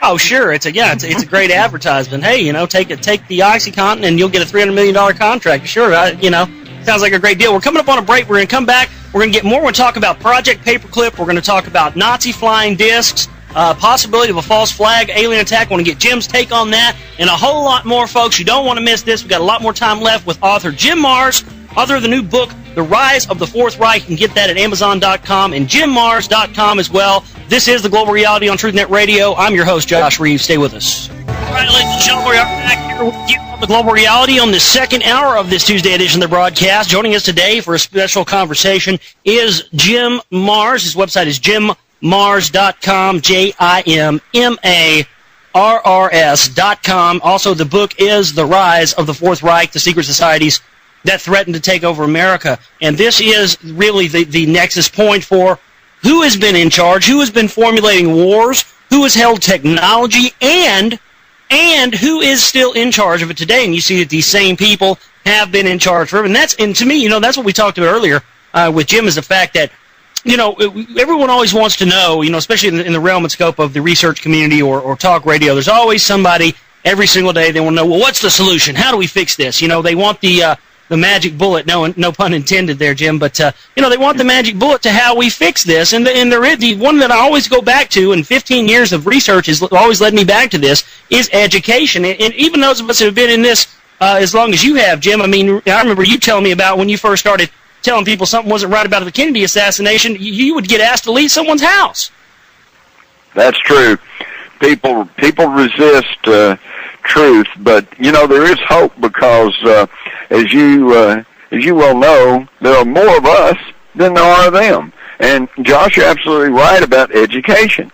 If people listening to this show would first educate themselves, and you can do that by searching the internet, by basically using your head and going out and doing some study. And if you want to save yourself from buying a few hundred books, then just buy my book, The Rise of the Fourth Reich. It's all there along with the sources. Educate yourself, and then tell your friends and neighbors and relatives. And if enough people got educated, supposedly, at least they're still paying lip service to the fact that we still live in a free country. So, assuming we do, then come election time, let's write somebody else in. Let's put somebody's name in there. Ron Paul is somebody who knows what's going on and has leadership ability and has political experience. But maybe it's somebody else. I don't know. But we've got to wean ourselves away from this Republican Democratic dynamics, which is now clear to any thinking person is a total fraud. They're both controlled by the same wealthy elite. So let's find somebody new. Let's find somebody that's not beholden to these globalists, not on their payroll, not subject to their blackmail, and let's put them in office. In fact, if enough people begin to realize what's really going on and begin to realize that you can actually point the finger at these National Socialists, the acronym of which is Nazis, and begin to realize that Nazis are trying to take control of our country, I think you could get enough people to march on Washington, go in every office and say, hey, you've been downsized, go home. And maybe there is a way to do something about this, but it's going to have to be with an informed and energized society, and that probably is not going to happen as long as everybody's content to sit home and watch TV. Oh, that's it right there. A complete restructuring of the entire system is what it's going to take. As long as we're still participating in their controlled system, we're never going to truly affect change. But in this segment, I really wanted to get into this idea of how the Nazi rocket scientists, Jim, in the secret Nazi space program, were working on these flying discs. Now, we know BMW has patents and has actual blueprints for the engines they made on these things. So this is a reality. Let's talk about that, Jim, and get into maybe the mindset behind why they were trying to create these things. Well, there's absolutely no question that towards the end of the war, the German Nazis were well ahead of everybody in technology. We've known, it's been historic fact, that they had flying saucers on the drawing boards and that they'd actually built some prototypes. The argument has been, but were they ever able to test fly them? And the evidence now seems to be that, yes, they were. And but then they had things even more exotic than that. Actually, the list of things they were working on, they had a night vision scope that they called the Vampire. Night vision in World War II. Amazing. They had their television was a lot more advanced. in 1936 during the Berlin Olympics. Hundreds of thousands of Berliners watched the Olympics on closed-circuit television, and it was quite good. Towards the end of the war, they were actually building television-guided bombs or missiles, which were forerunners to our cruise missiles and our Global Hawk remote control technology. They had all this amazing stuff. And, of course, we know about their V-1 rockets and their V-2 rockets. We also know that their Messerschmitt 262 was the world's first operational jet fighter. Their problem was it just came a little too late. They were not enough to turn the course of the war. So again, here was more technology that they had to offer the United States. In fact, SS General Hans Kammler, who was in charge of their cutting-edge research projects, told Werner von Braun towards the end of the war that he was going to turn them all over and the V-2 rockets to the Americans in exchange for immunity. And yet, then later he said, but you're not going to see me again. And sure enough, Kammler disappeared, never to be officially heard from again. And yet we know that it was General Patton's Third Army that swept through Bavaria and scooped up von Braun, the rocket scientist, and the V-2s. So the question is, what happened to Kammler, and what did he have to swap for immunity that was even more advanced than the V-2 rockets? And the answer is probably the Nazi Bell project, Die Glocke, which involved the manipulation of energy at the atomic and subatomic level. The same thing we were talking about earlier with this ancient technology. And as you pointed out, the Germans were as interested in this ancient technology as anybody. They sent expeditions to Tibet, China, to the Middle East, to what is now Iraq, Palestine. They were going everywhere looking for this. And as most people realize who've seen the Indiana Jones movie, where they're after the Ark of the Covenant. But, that's an interesting thing, too. The Ark of the Covenant, we know from descriptions in the Bible that the mercy seat, or the lid, was 3 3/4 inches, and it was made of pure gold. That means it weighed over 2,700 pounds. And yet we see these drawings and we see these descriptions that these 4 guys are carrying it around on a pole. How can 4 people carry 2,700 pounds? They can't. But what we also learn is that inside the Ark of the Covenant was white powder. And now that brings us to the white powder of gold, or the monatomic elements, the orbitally rearranged monatomic elements, which has been shown in laboratories to, when you put it in a weighing pan, the pan weighs less than it did before you put the powder in it, which means that this single atom elements have anti-gravitic properties, which means then, if this is true, that they were not carrying the Ark of the Covenant around, they were simply guiding it, and it was floating off the ground. It's just amazing stuff, but of course this is all cutting-edge science, and we don't get to hear about any of this stuff. Oh yeah, it's just like you want to get into talking about the Holy Grail as well. I mean, people think that the Holy Grail is a cup, and you start looking into it, you start finding out that really it was a book of incantations, and that goes back to Solomon, the Hermetic Seal of Solomon, the Goetia, all of this. So, I mean, again, if we're talking about the ancient text, Jim, if we're talking about the Bible, all of it, what has been kept from us is the context. It's not so much the truth. Yes, the truth has been held from us, but the context of being able to understand what they're talking about in these ancient texts. That's true. We've been missing. That's absolutely true. For example, most people think the Holy Grail was a cup, okay? And yet, if you really study it, it goes back and it turns out that the Holy Grail actually was what is also known as the Philosopher's Stone, all right, which has led a lot of people to think that it was some sort of meteorite or something.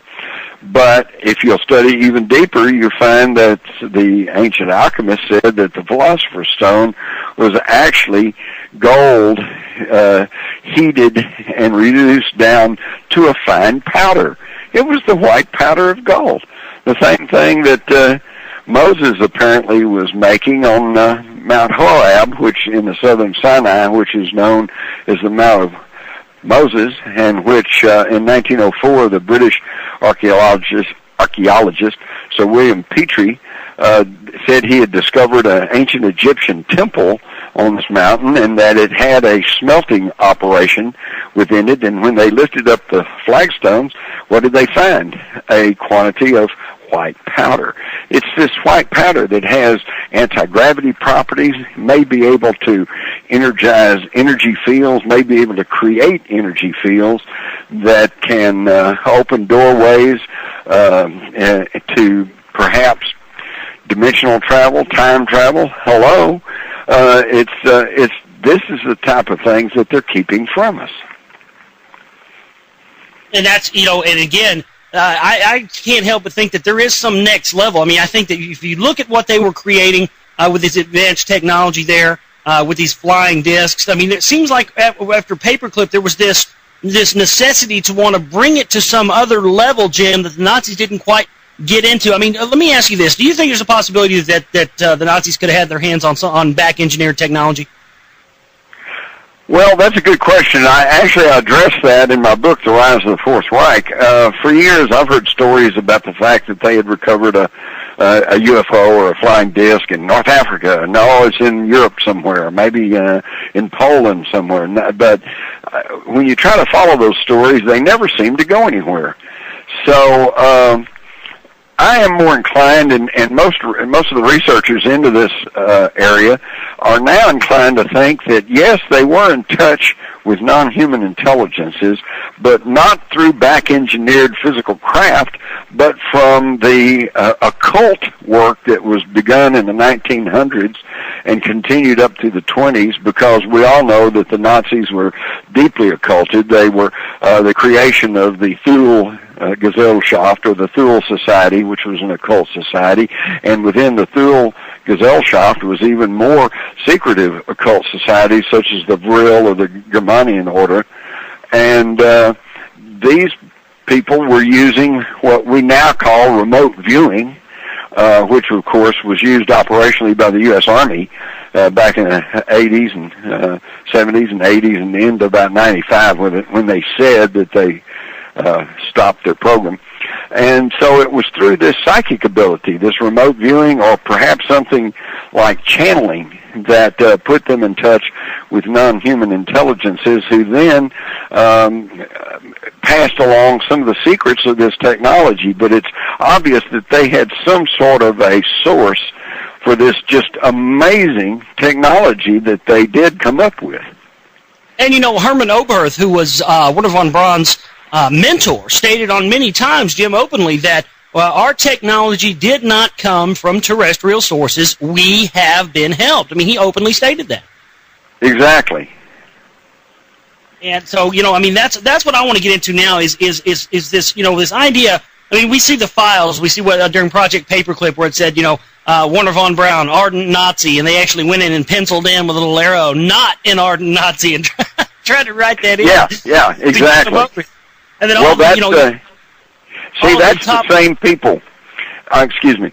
That's the same people at work. Before the war, it was Allen Dulles, John Foster Dulles, acting as attorneys for the Schroeder Rockefeller Bank, and the Prescott Bush, acting as banker for Fitz Tyson, who admitted he was the chief funder of Hitler, and the Harrimans and John J. McCloy, head of City National Bank, which is now Citicorp.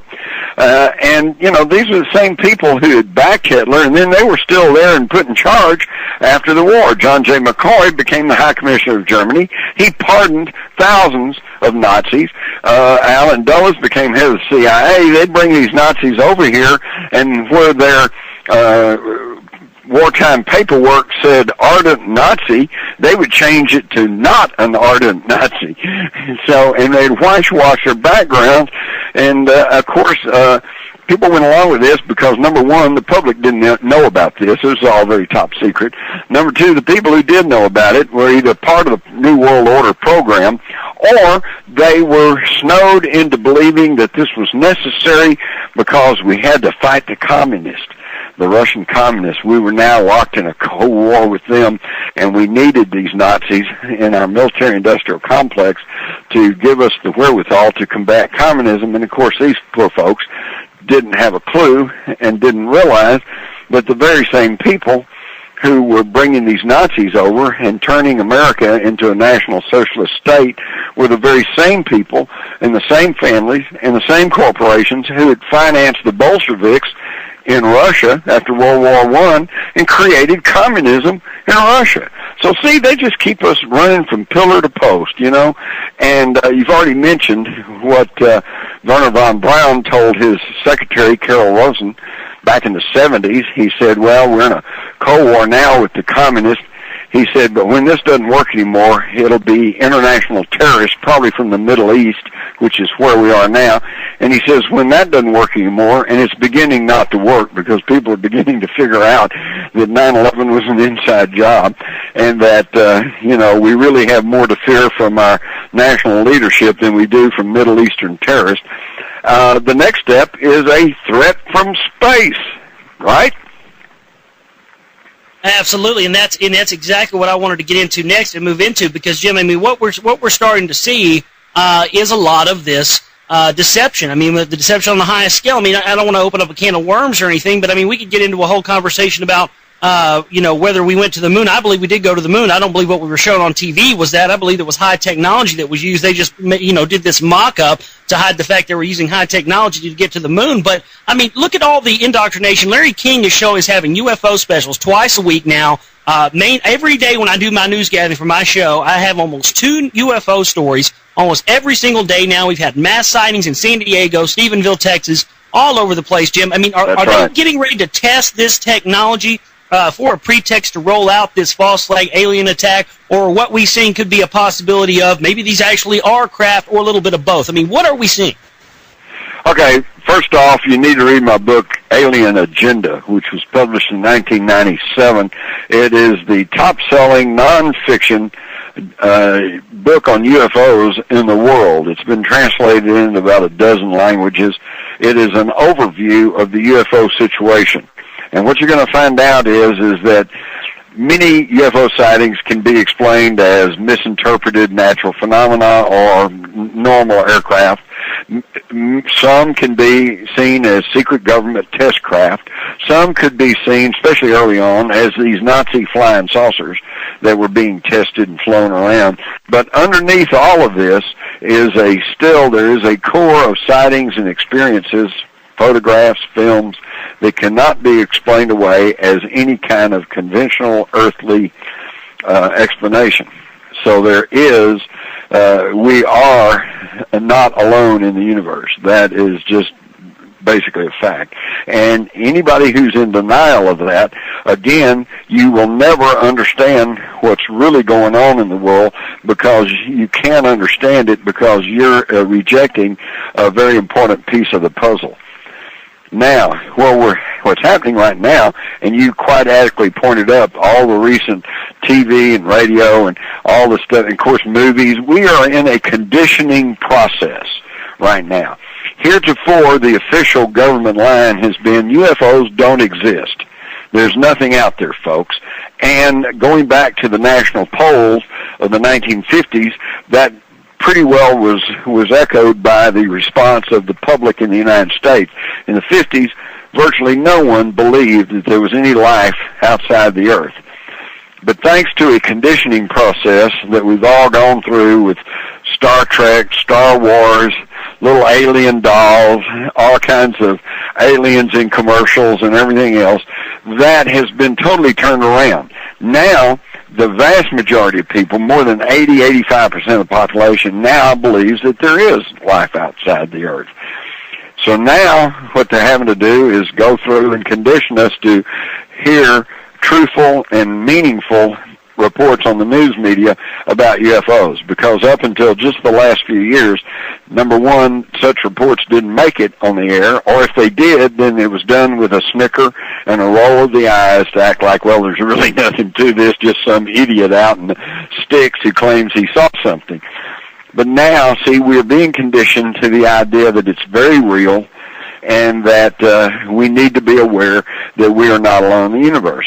Now, the danger here is that while this is, I feel, undoubtedly true, it will be forming the foundation for people to be told that now there is a threat from space, and we have to put all our energy into supporting the military-industrial complex so they can build space-based weapons, Star Wars program to protect us from the aliens. And I'm here to tell you, just as Werner von Braun told his secretary, it's all hogwash. It's not true. And the reason I can say that is because, having written Alien Agenda and having deeply investigated the UFO issue, the UFO issue is nothing new. There have been reports going back into man's prehistory. The Bible has its own reports.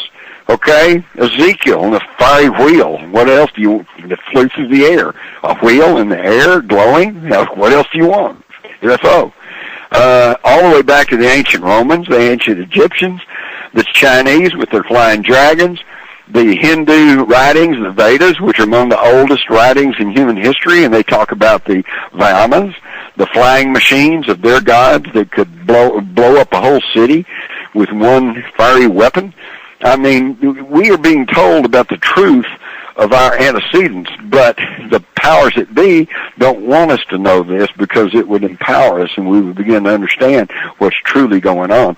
So we're not supposed to know any of this stuff. We're supposed to think that we just came down from the trees and somehow became hunter-gatherers and somehow learned to grow crops and then finally evolved from city-states into cities and then nations and then empires. And it's just been one slow evolutionary climb, and that we are the apex of evolution. And people don't have to, people don't have to believe you, Jim. They don't have to believe me. People can go pull up the Department of Defense, DOD.gov. You can go pull up their fiscal year 2008, 2009 spending for space-based weapons and go find out for yourself that, lo and behold, in 2008 and 2009, just when we're seeing the most mass amounts of sightings, guess when they're spending the most on space-based weapons? 2008, 2009. People don't have to listen to us, Jim. It's all there. It's all there for anybody who wants to pay attention to it. In fact, I'm glad to hear you say what you say, Josh, because I'm very much the same way. I don't expect nor ask anybody to believe anything I say, okay? I'll leave that to the politicians and the TV evangelists. I say this, believe this, I just say study it for yourself. Look at the facts, and you will come, I think, to the same understanding that I have and that you have, Josh. Absolutely. Third hour is coming up. We're going to take a break. Come back. We're going to talk more with Jim about the new book. We're going to talk more. I want to get in more of this information about what we may see coming, the secret NASA space program, and where we're at today as far as the new Reich and the Fourth Reich in America. Jim Marrs, the book is The Rise of the Fourth Reich, and you can get that at Amazon.com and other fine booksellers. Third hour is around the corner. We may open up the phone lines at some point, take some calls. I don't know. We'll have to see. This is the Global Reality on the TruthNet Radio Network. Stay with us. All right, ladies and gentlemen, we're back here in the third hour of the Global Reality on this Tuesday edition of the broadcast right here on the TruthNet Radio Network. I'm your host, Josh Reeves. Joining us today is Jim Marrs. He's the author of the new book, The Rise of the Fourth Reich, The Secret Societies That Threaten to Take Over America. This book is now available. It's available to many fine resellers, Amazon.com, JimMarrs.com, and I got to tell you, you guys that have been listening to my show, and a lot of you have been listening to this show almost the entire time we've been doing it. I've almost been on a whole year now, and one of the things that we've been talking about heavily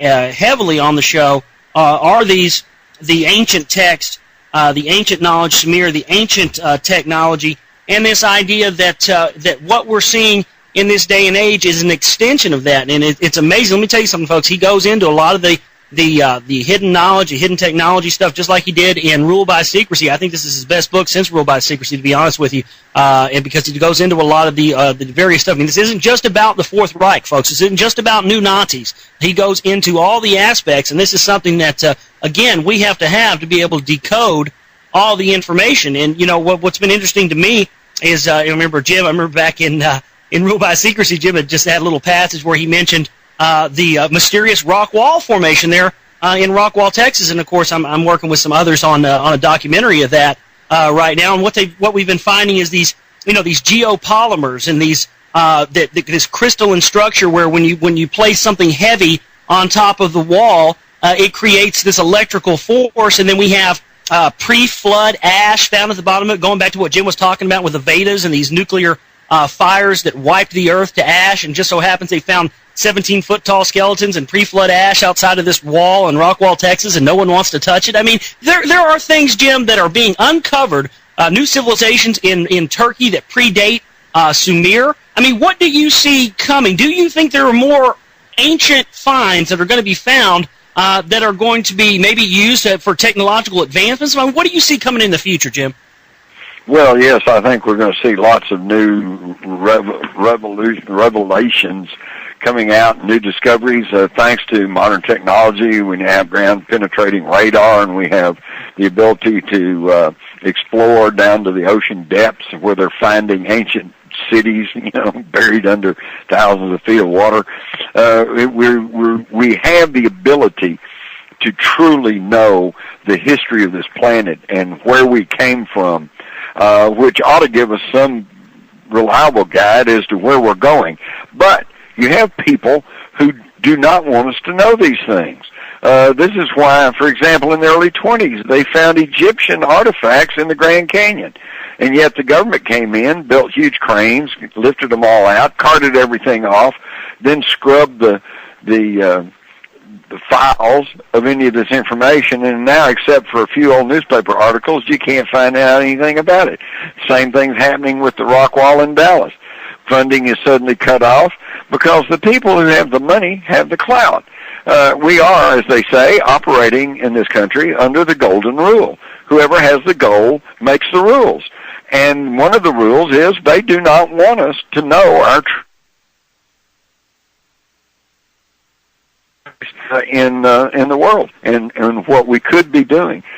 Let's face it, Josh, the biggest proof of conspiracy and the biggest conspiracy going on in the world today is that while we're having this discussion and while while your audience is listening, we all know in the back of our mind that there are literally thousands, perhaps millions of children on this planet literally starving to death. Now, why in the world is that? I don't want that. You don't want that. I don't think anybody listening wants that. And yet at the same time, we kind of know that we have technology today that we can produce enough food, clean water, clothing, housing to take care of every single person in this world. So why should these children be starving?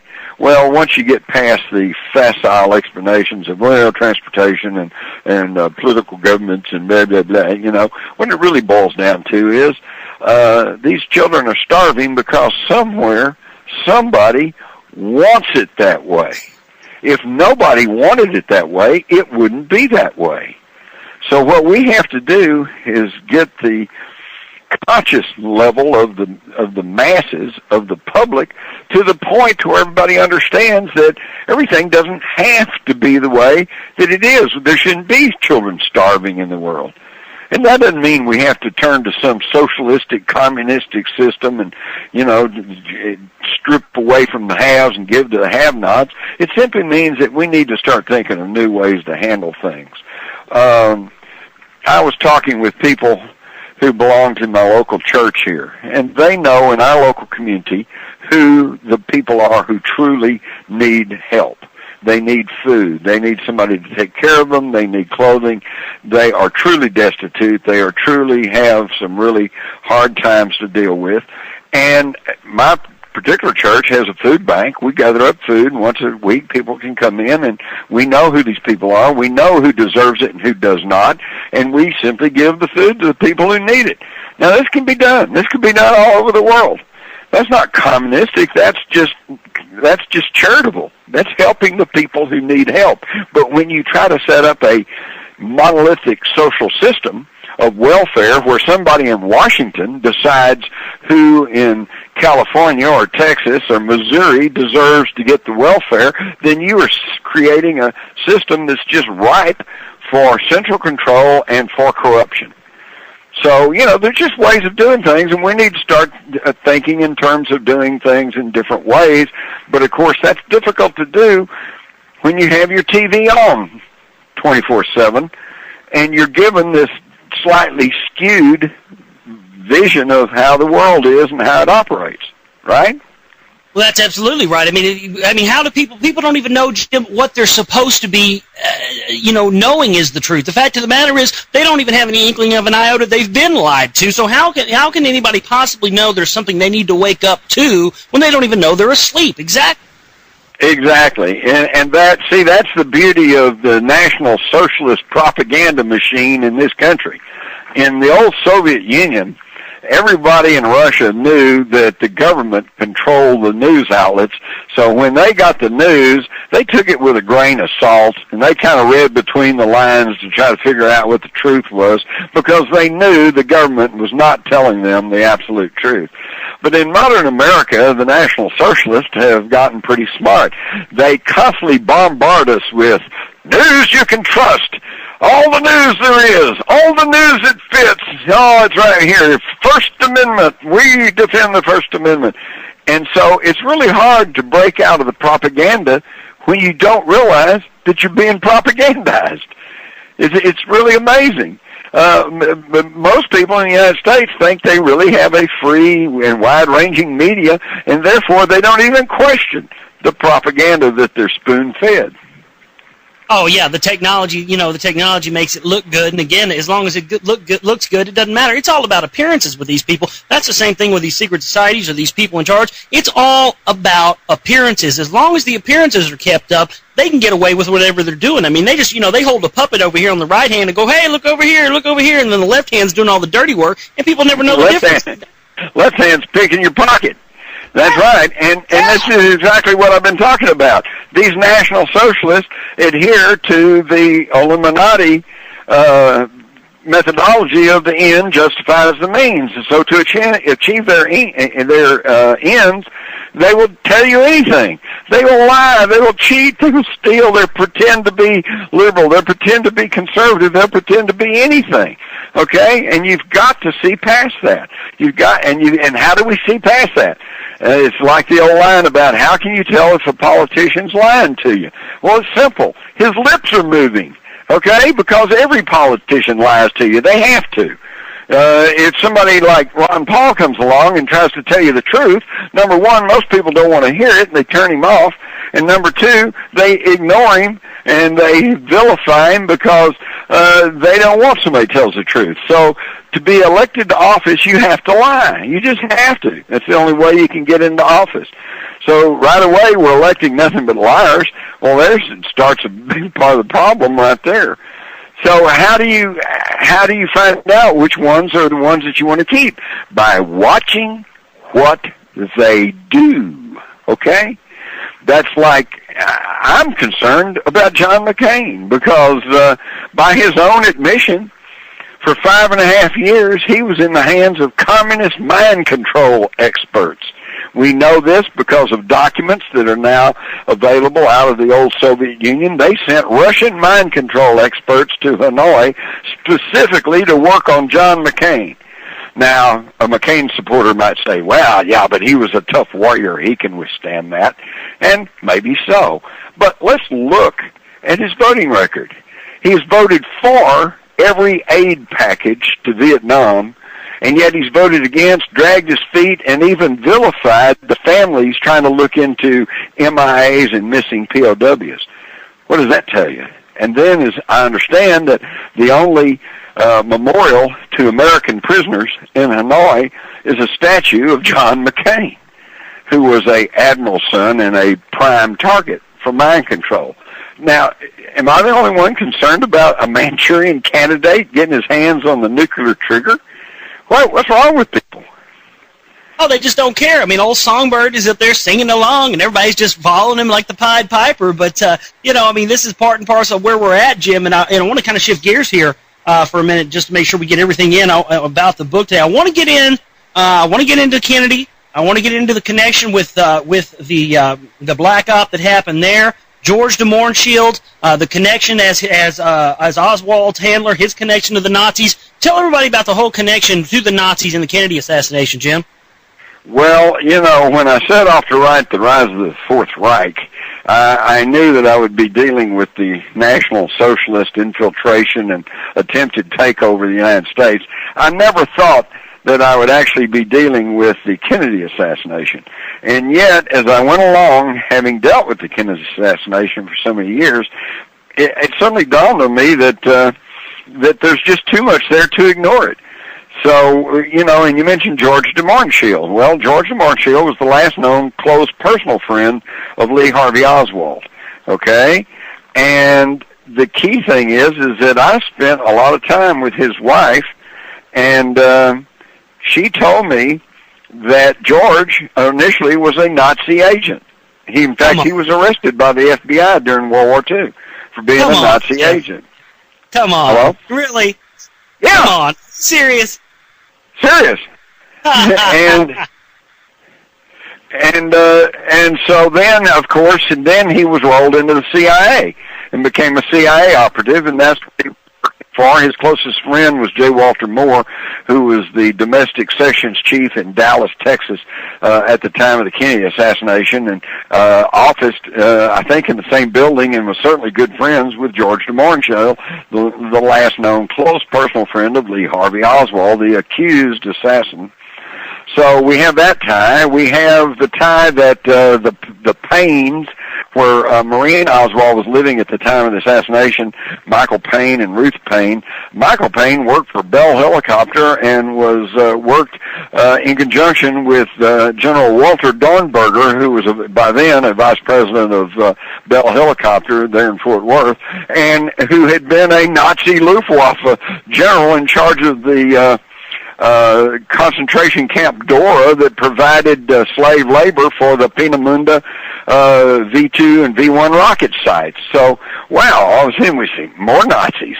And then we've got the whole thing about the fact that when Lee Harvey Oswald was in New Orleans, he told Adrian Alba, a fellow who ran a garage there that housed government cars, FBI and Secret Service and CIA, and that he expected to go to work for NASA, National Space and Aeronautics Administration. Now, why Oswald, who had, according to the cover story, was defected to Russia, was pro-communist, was anti-American, why in the world would he expect to go to work for NASA?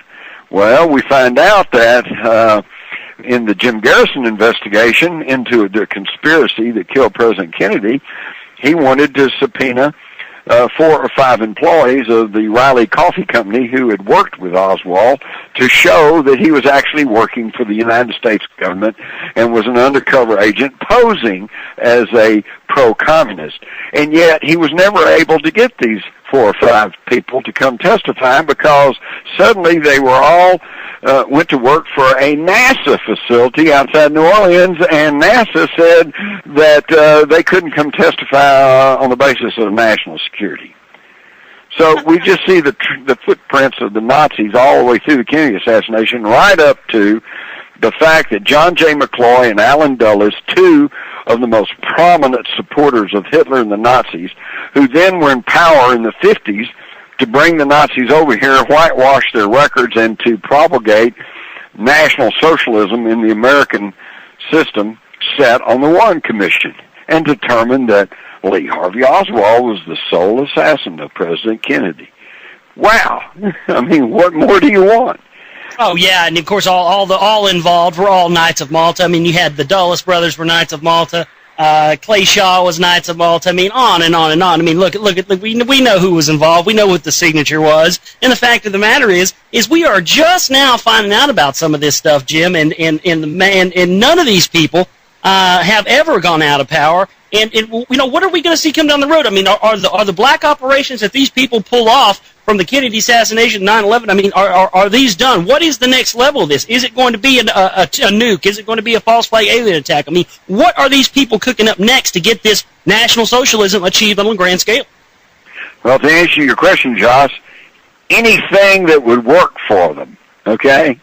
Yes, I'm sure that since there's like at least 24 missing suitcase nukes from the old Soviet Union, there's probably several of them over in this country right now, which means anytime they want to, they could trigger a nuclear attack on some American city, Kansas City, Houston, Des Moines, who knows?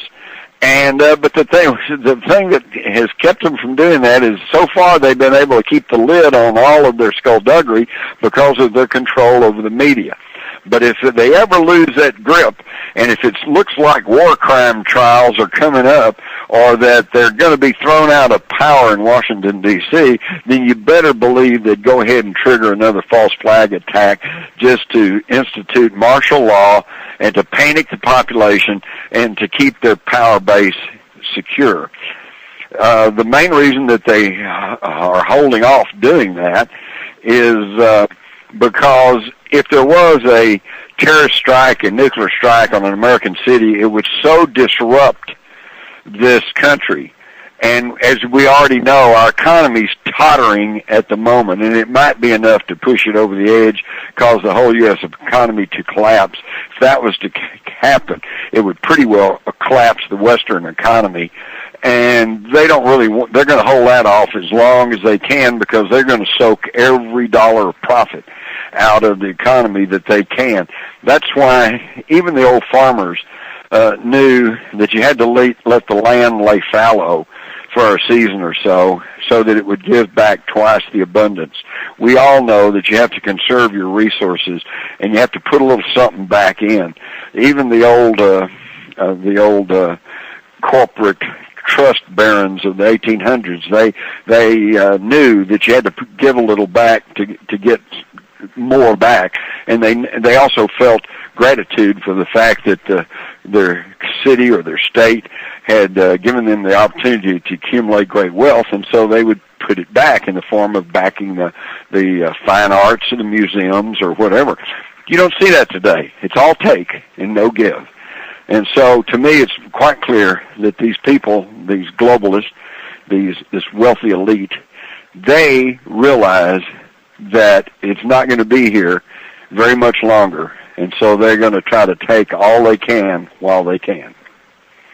And that's, exactly. The fact of the matter is it's a collapse by design. They have to collapse this country and collapse our sovereignty to be able to get their full-blown New World Order in place. I wanted to get your take, Jim. What were the connections, and if there are any, and definitely who was pulling the strings on LBJ as far as this Reich was concerned? Well, that's quite simple. Go back and study the news clippings, and you'll find that Lyndon Johnson was under the total control of his 16 wise men, okay, that included Averell Harriman, Dean Rusk. I could go on and on. The point is, every single one of these men were ranking members of the Council on Foreign Relations. And the Council on Foreign Relations, right after World War II, had issued some position papers stating that the United States needed to gain control over the mineral resources of Southeast Asia, which at that time was French Indochina. But in 1954, with the fall of Dien Bien Phu, the French pulled out, and it left Vietnam open, so America moved in. And they immediately divided the country in half and gave the old bandit chief, Ho Chi Minh, who had been our agent during World War II and helped throw out the Japanese from Indochina, gave him the rocky, barren, non-productive north of the country while they kept control over the south of the country, South Vietnam, and that's what led to the Vietnam War. And in the same, again, look at these no-bid contracts. You and I had a conversation about this once last year when you came down showing a loose change we had. We talked about how, the Harrimans and the Kellogg, Brown, and Root and what they were doing in Vietnam were the same thing that Halliburton is doing now. And we see all these reports coming out about, there was one last week we had about people getting electrocuted due to faulty engineering and whatnot. I mean, these same people are setting up this engine for global domination today. Yeah, it's all the same bunch, because KB&R, Kellogg Brown Root, is now a subsidiary of Halliburton. Again, it's all being consolidated. They change the name sometimes, but the people, the families, the groups, the corporations, it's all the same. And everything's going to continue to be the same until we wise up and power as free and independent American citizens.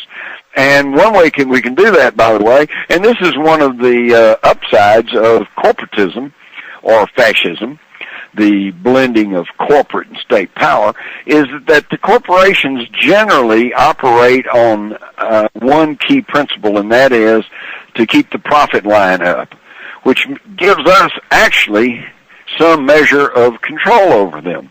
For example, right now everybody is really concerned about the price of gasoline. It seems just going up and up, although it's finally beginning to drop back a little bit in recent days, but it's still way too high. Well, there's certain things we could do. Number one, we could demand that the federal government drop the federal tax on gasoline. That would cut gasoline prices in half. In half. Okay, but of course they're not going to do that because then that might impact their paycheck. So what else can we do? Well, then what we do is we make our impact feel on the corporations. We pick one corporation, let's say Exxon, and we decide that for one, and word goes out, everybody agrees that for 1 month you can buy all the gasoline you want, just not from Exxon. Do not buy Exxon. Well, 1 month of no sales, and their sales start dropping and their profit line starts getting impacted, what's Exxon going to do? They're going to lower their price. Well, then everybody can run and buy Exxon, and then all the other guys are going saying, now we've lost our business, so they'll lower their price.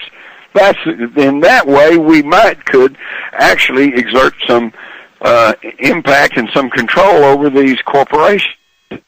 Yeah, and it's just easier for them to devalue the currency, Jim, and bring us down to third world status than it is to do that. I mean, these, their profit margins are the bottom line. We're coming up on a break, and we're coming into the final segment of the show, final 30 minutes of the show, and I want to get into really who is in control now of this Fourth Reich and their control over religion. Those of you that know about me and the new film I'm making know that those are two key things that I'm very interested in. So we'll talk about that. We'll finish up. We're talking with Jim Marrs about the rise of the Fourth Reich, the takeover of the secret societies to take over America, right here on the Global Reality on the TruthNet Radio Network. Stay with us.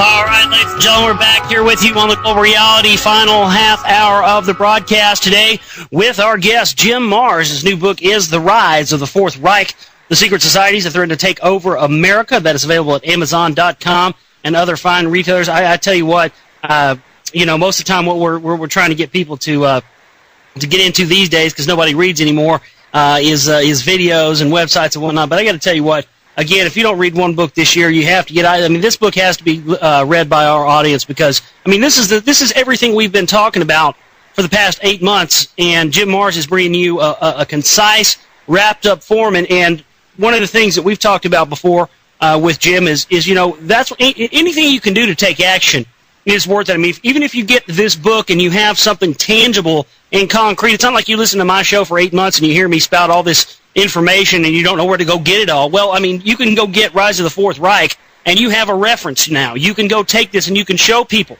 who's been in charge, who has went and got this ancient technology, these ancient texts from Sumeria, Assyria, Babylon, the ancient mystery schools, and how they tie into the ideologies of control today. It's here in a concise form for you now, ladies and gentlemen. You don't have an excuse anymore. I'm sorry. When you email me and ask me where you can get this information from, I'm going to refer you to this book because it really is all there. But Jim, going forward now, what are the connections between what we saw post World War II to now, as far as the people that are running the mechanisms of the new Reich in this day and age?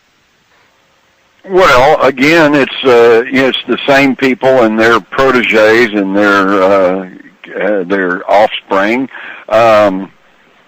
Prescott Bush, a powerful senator from Connecticut, who was instrumental in creating the CIA, which then was quickly headed by Allen Dulles, who had been one of the supporters of Hitler.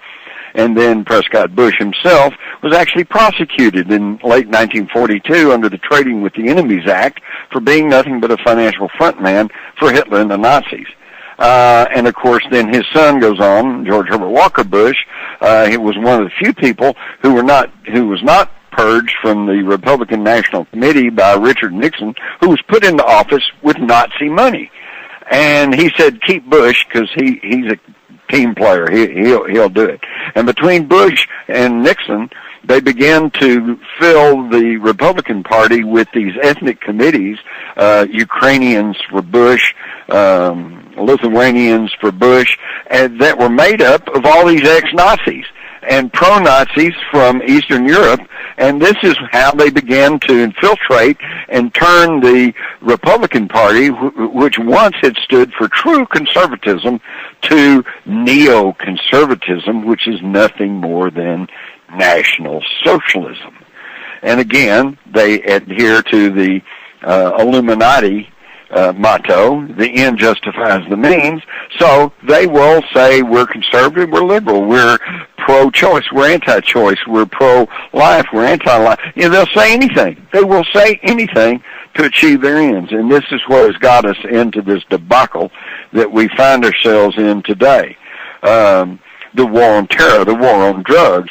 You know, it's a war on drugs. If your kid goes out and tries to smoke some pot, he's arrested, gets a police record, probably gets some jail time, and he's a criminal.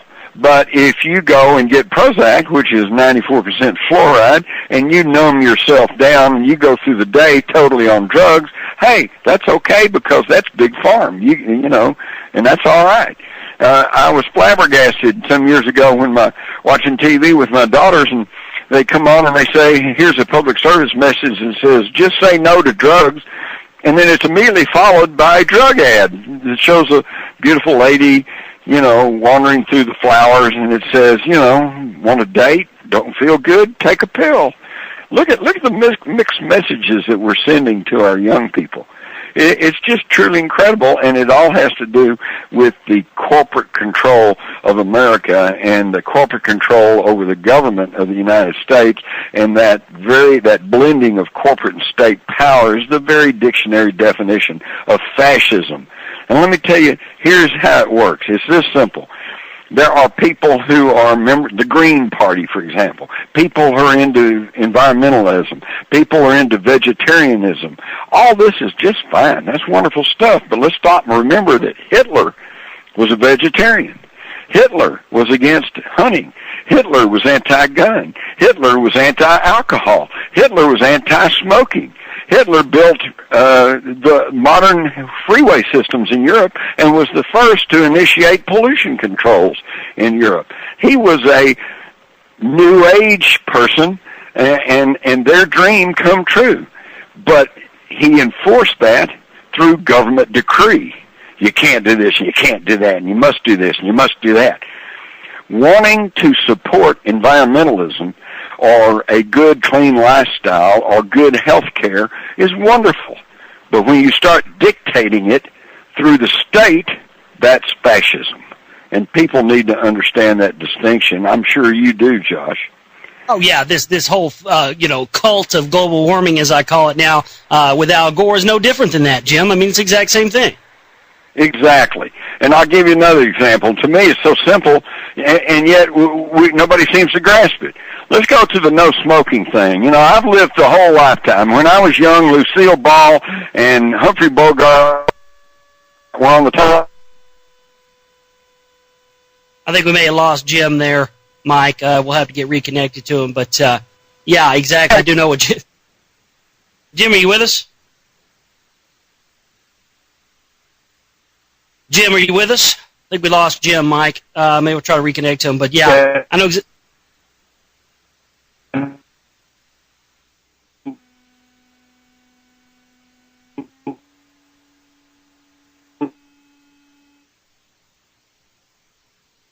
he's coming in and out. Mike, go ahead and try to reconnect Jim. Hang up, reconnect, and get him back on here because it's just stuttering and hammering. Now, it sounds like he's there.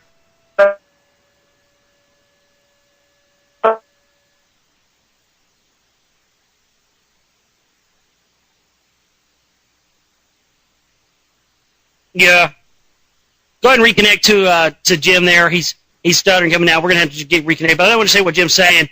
He's very much on time with, I mean, back in the day you saw Lucille Ball, you saw these people smoking on television and like it was no thing. And now, you can't even smoke out in front I mean, where I live, it's 30 feet out in front of a grocery store, 30 feet out in front of an electronics store or something. You can't even smoke anywhere. And again, it's not these ideologies that they're doing this for the best interest of the people, or they're doing this for the best interest of the health of the public.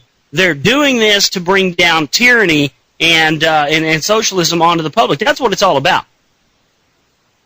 But again, we're trying to get back connected to Jim Mars. He, I guess he probably thinks he's still talking, doesn't know that we got disconnected. Well, we'll try to get him back for you. But I mean, that's what we're really getting into here is this fact that every person innately knows the difference between right and wrong. We've talked about that here on the show many times. We know how to be healthy and what you need to do to live a good life. You don't need a tyrannical government coming in and dictate that to you through laws or anything else, through the police state, through the indoctrination, as I was mentioning, the cult of global warming. Okay, Jim, we got you back with us. We had a little technical snafu there, but right at the end, what you were talking about was how when back in the day, you used to see Lucille Ball and everybody else smoking right on TV, and now it's considered faux pas. Right, but the main thing is that we came to a better understanding that smoking is bad for you, and that's good, okay? And then we have all these anti-smoking campaigns. That's good. But when it gets to the point of where they pass a law and says you cannot smoke here or here or here, that's fascist. What am I talking about? How does it work? Well, it works this way. It's really interesting. It's freedom. What a concept. If you own a restaurant or a bar and the bulk of your customers want to come and smoke, what do people do that goes to bars anyway? They want to go and smoke and drink. And if that you own one and most of your customers say, we want to be able to come and smoke and drink, then you allow smoking and drinking in your bar. And people that don't want to be exposed to the cigarette smoke, they can go somewhere else. And if you own a restaurant and your customers come to you and say, we really don't want to put up with cigarette smoking, then it should be up to you to post a no smoking sign because it's your restaurant. It's called freedom. What a concept. But no, the state steps in and says every restaurant, every bar in this city, there can be no smoking. That's fascist, and we shouldn't be putting up with it. No, and that's what we have here in Dallas, Texas. I mean, you can't smoke in a bar, in a restaurant in Dallas. You can't smoke within 30 feet of some stores and electronic stores or anything else. I mean, they don't even like you smoking anywhere, Jim. And the fact of the matter is, the people that are in control, the people that are making these laws, are the people that run the damn tobacco companies. Exactly. And notice how the price of tobacco has skyrocketed over the years. I gave up smoking cigarettes in the late 60s, not because of any concern for health, but because I felt like I was spending too much money on the habit, and that's when cigarettes were 25 cents a pack. So so look what they're costing today. Oh, you like a good cigar every now and again, though, Jim. I do know that. Well, that's true. That's a little bit different deal. Oh, well.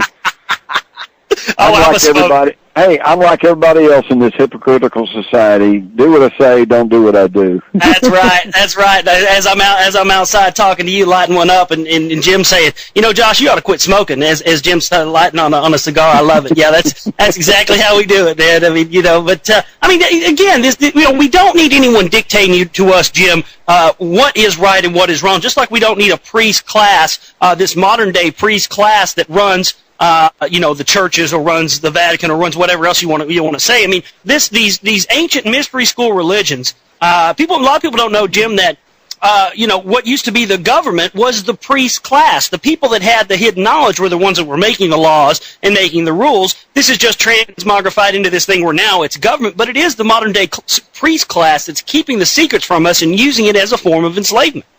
Well, and that's absolutely correct, and that's because up until the Age of Enlightenment, the church ran everything. That's why they call it the Catholic Church. Catholic means the universal church. It was just universal. They determined who would be king and who would not, and what the going rate of the money was. They ran everything. And then with the Protestant Reformation and the Age of Enlightenment, people finally began to wise up, and they began to kind of, the power of the church began to wane. So the very same people who'd been running the church, these people with the ancient knowledge, they just turned to government, and they began to run everybody through government.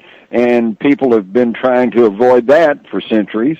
Ever since the earliest beginnings of humankind in the Fertile Crescent, there between the Tigris and Euphrates rivers in what is now Iraq, the one place in the world where we can't go, it was one Western migration. People moved down south to Palestine, into Egypt, up to Rome, and then up north into the Caucasus region, and then to Eastern Europe, and then to Western Europe, and then the British Isles. Then they came and colonized the east coast of America, and then during the 19th century, they spread all the way across America, moving westward. Why did everybody keep moving? Why was everybody moving westward all these centuries? Well, historians make no secret about it. They were trying to escape religious and political tyranny, just like we have. But the problem today is that we filled up America coast to coast. Every place else is pretty well filled up. There's no place left to run to. We're going to have to turn, and we're going to have to fight against these controllers, these people who want to manipulate and to tyrannize the human race. And you know, I mean, what I always go back to, I kind of started on this years ago, and then when I first started getting into this information by reading Crossfire, and then that Crossfire led me to researching black operations, and then got me into the Bilderberg Group and secret societies, led me down all these other paths. And one of the core things, Jim, that was always there was this ideology of this hidden knowledge, whether it be Albert Pike's Morals and Dogma or any of these texts. They don't give you any indication as to whether or not they're supposed to be used for good or they're supposed to be used for evil. They simply are in whatever application of the hands of the person they fall into. I mean, do you believe, like I believe, Jim, that part of ever formulating a grand solution to fighting these manipulators on a grand scale would be getting our hands on this sacred information they've kept from us and giving it to free humanity? Oh, yes, absolutely. And that's why that there is such a undercover struggle going on, trying to bring new technology to the public. It's really amazing. There's stuff on the internet now about people who are making cars run on water. They're making a car in India now that just runs on compressed air. It could go about 150 miles and can get up to 68 miles an hour running on compressed air. Of course, we had electric cars back in the 20s, and then all of a sudden they disappeared. We know about Tesla technology that was suppressed.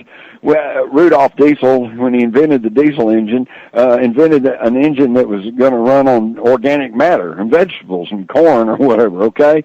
And then, he slipped and fell overboard crossing the English Channel. And the next thing you know, and even till today, the diesel engines run on compressed gas made from petroleum. So, see, we're being tyrannized by these same people using these monopolies that they have control over. Monopolies of petroleum, monopolies over telecommunications, monopolies in medicine and pharmaceuticals.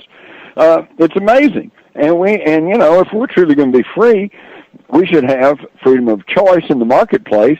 And to do that, there should be choice of technologies.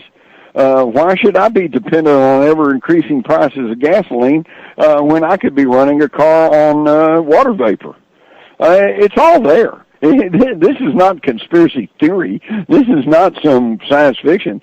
This is all very real, and it's just there, but it's being kept from us, and nobody knows about it, and nobody's demanding it because the mass media is under control, and they don't know that it is available to them.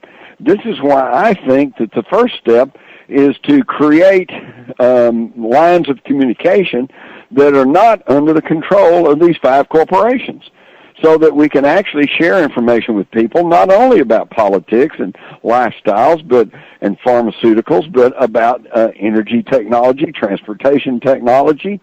It's all happening, but right now I'm driving one of those electric gasoline hybrids, and it's great, and I'm getting 44, 45 miles a gallon. And I don't see any reason why, especially if you live in a town, you wouldn't drive one that was just totally electric, just running those little electric motors. And every time you drive along, you're building up juice for them. That could all work, but we still don't have them, and we probably won't have them for another 20 years because the people in control want to stay in control, and they're going to maintain their control over the technologies until they can figure out how to get a lock on the new technology. That's why we hear talk of fuel cells. Well, yeah, one of these days we will have fuel cells that will power our cars, but only after they figure out how to make one in such a way that nobody can duplicate it, and only they can sell you the ingredients for the fuel cell.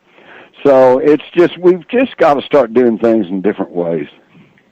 And being able to have a platform in wanting to do it, but is being able to find a way that we can actually have some way to get these up, but they're not going to let us have it because they control the manufacturing, they control all the base, they control everything else. But the fact of the matter is, just like as we were talking about earlier about this phony and flawed political system and this controlled political system, it's a tearing down of the old system and bringing in a new. And, I mean, this is something, Jim, that I think that has gone on for centuries. I mean, we've talked about the ancient Sumer civilization. I mean, you can go back and read from the Library of Congress about Sumer, and they openly talk about how they had a powerful elite that was attempting to enslave the minority, enslave the people, and the people rising up against us. I mean, Jim, do you see us in the time period that we are right now? Do you see us in another one of those time periods that has historically happened through history where the people are rising up and are starting to finally figure out that there is someone that wants to enslave them?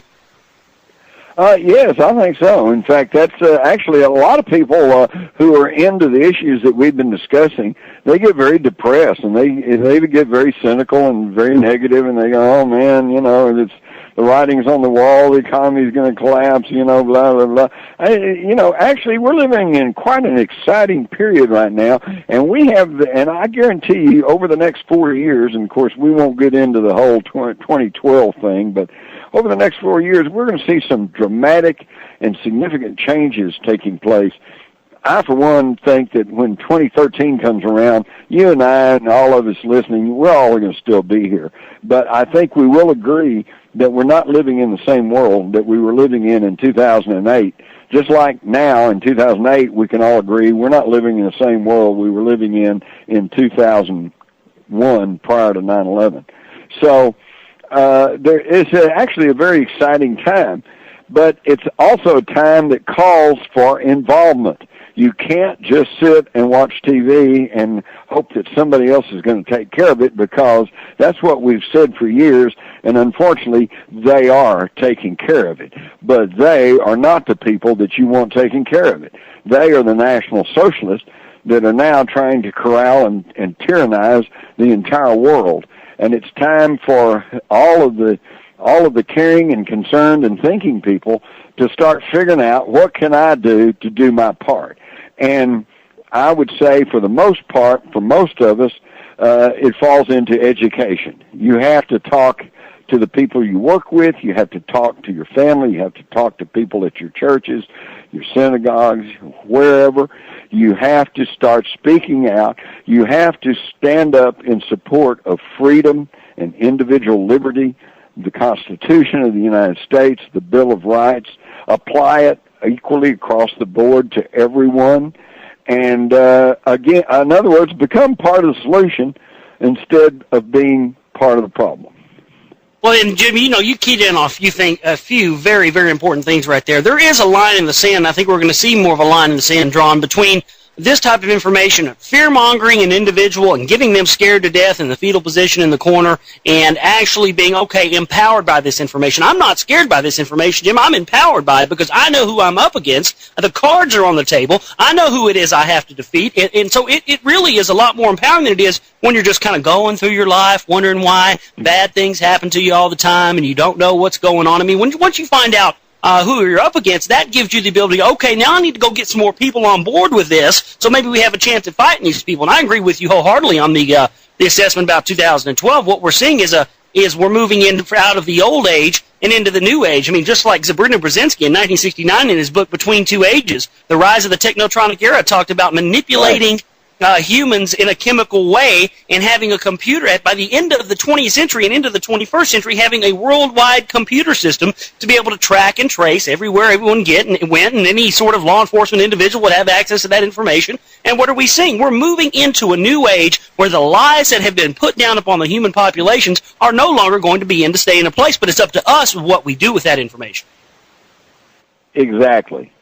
That's exactly correct, and it's going to be up to us You can't leave it up to the politicians who have to lie just to get in office. You can't leave it up to the religious leaders who all have their own little corner of religion staked out and are going to defend it to the death.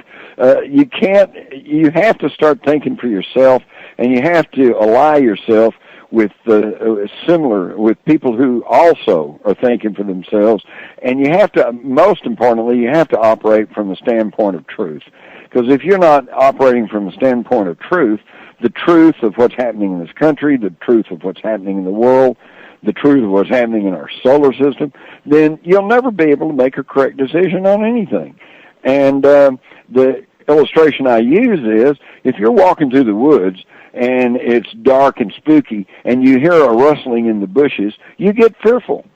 You're fearful because you don't know what it is. Now, if a bear comes out, that's bad, but at least you know what the problem is, and you know that you can take action. You can fight the bear, you can run away, you can climb a tree. So I'm not afraid of the things that I can see and the things that I know are happening. We're only afraid of the things that we can't see. And look at how we're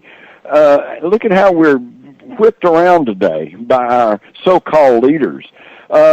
Franklin Roosevelt, in the darkest days of World War II, said, "We have nothing to fear but fear itself."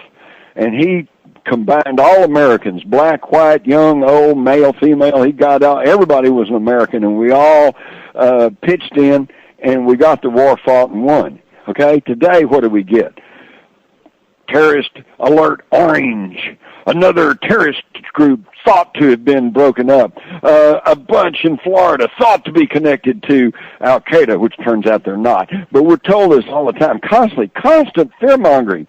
And then our president says, be afraid, be very afraid. But keep shopping.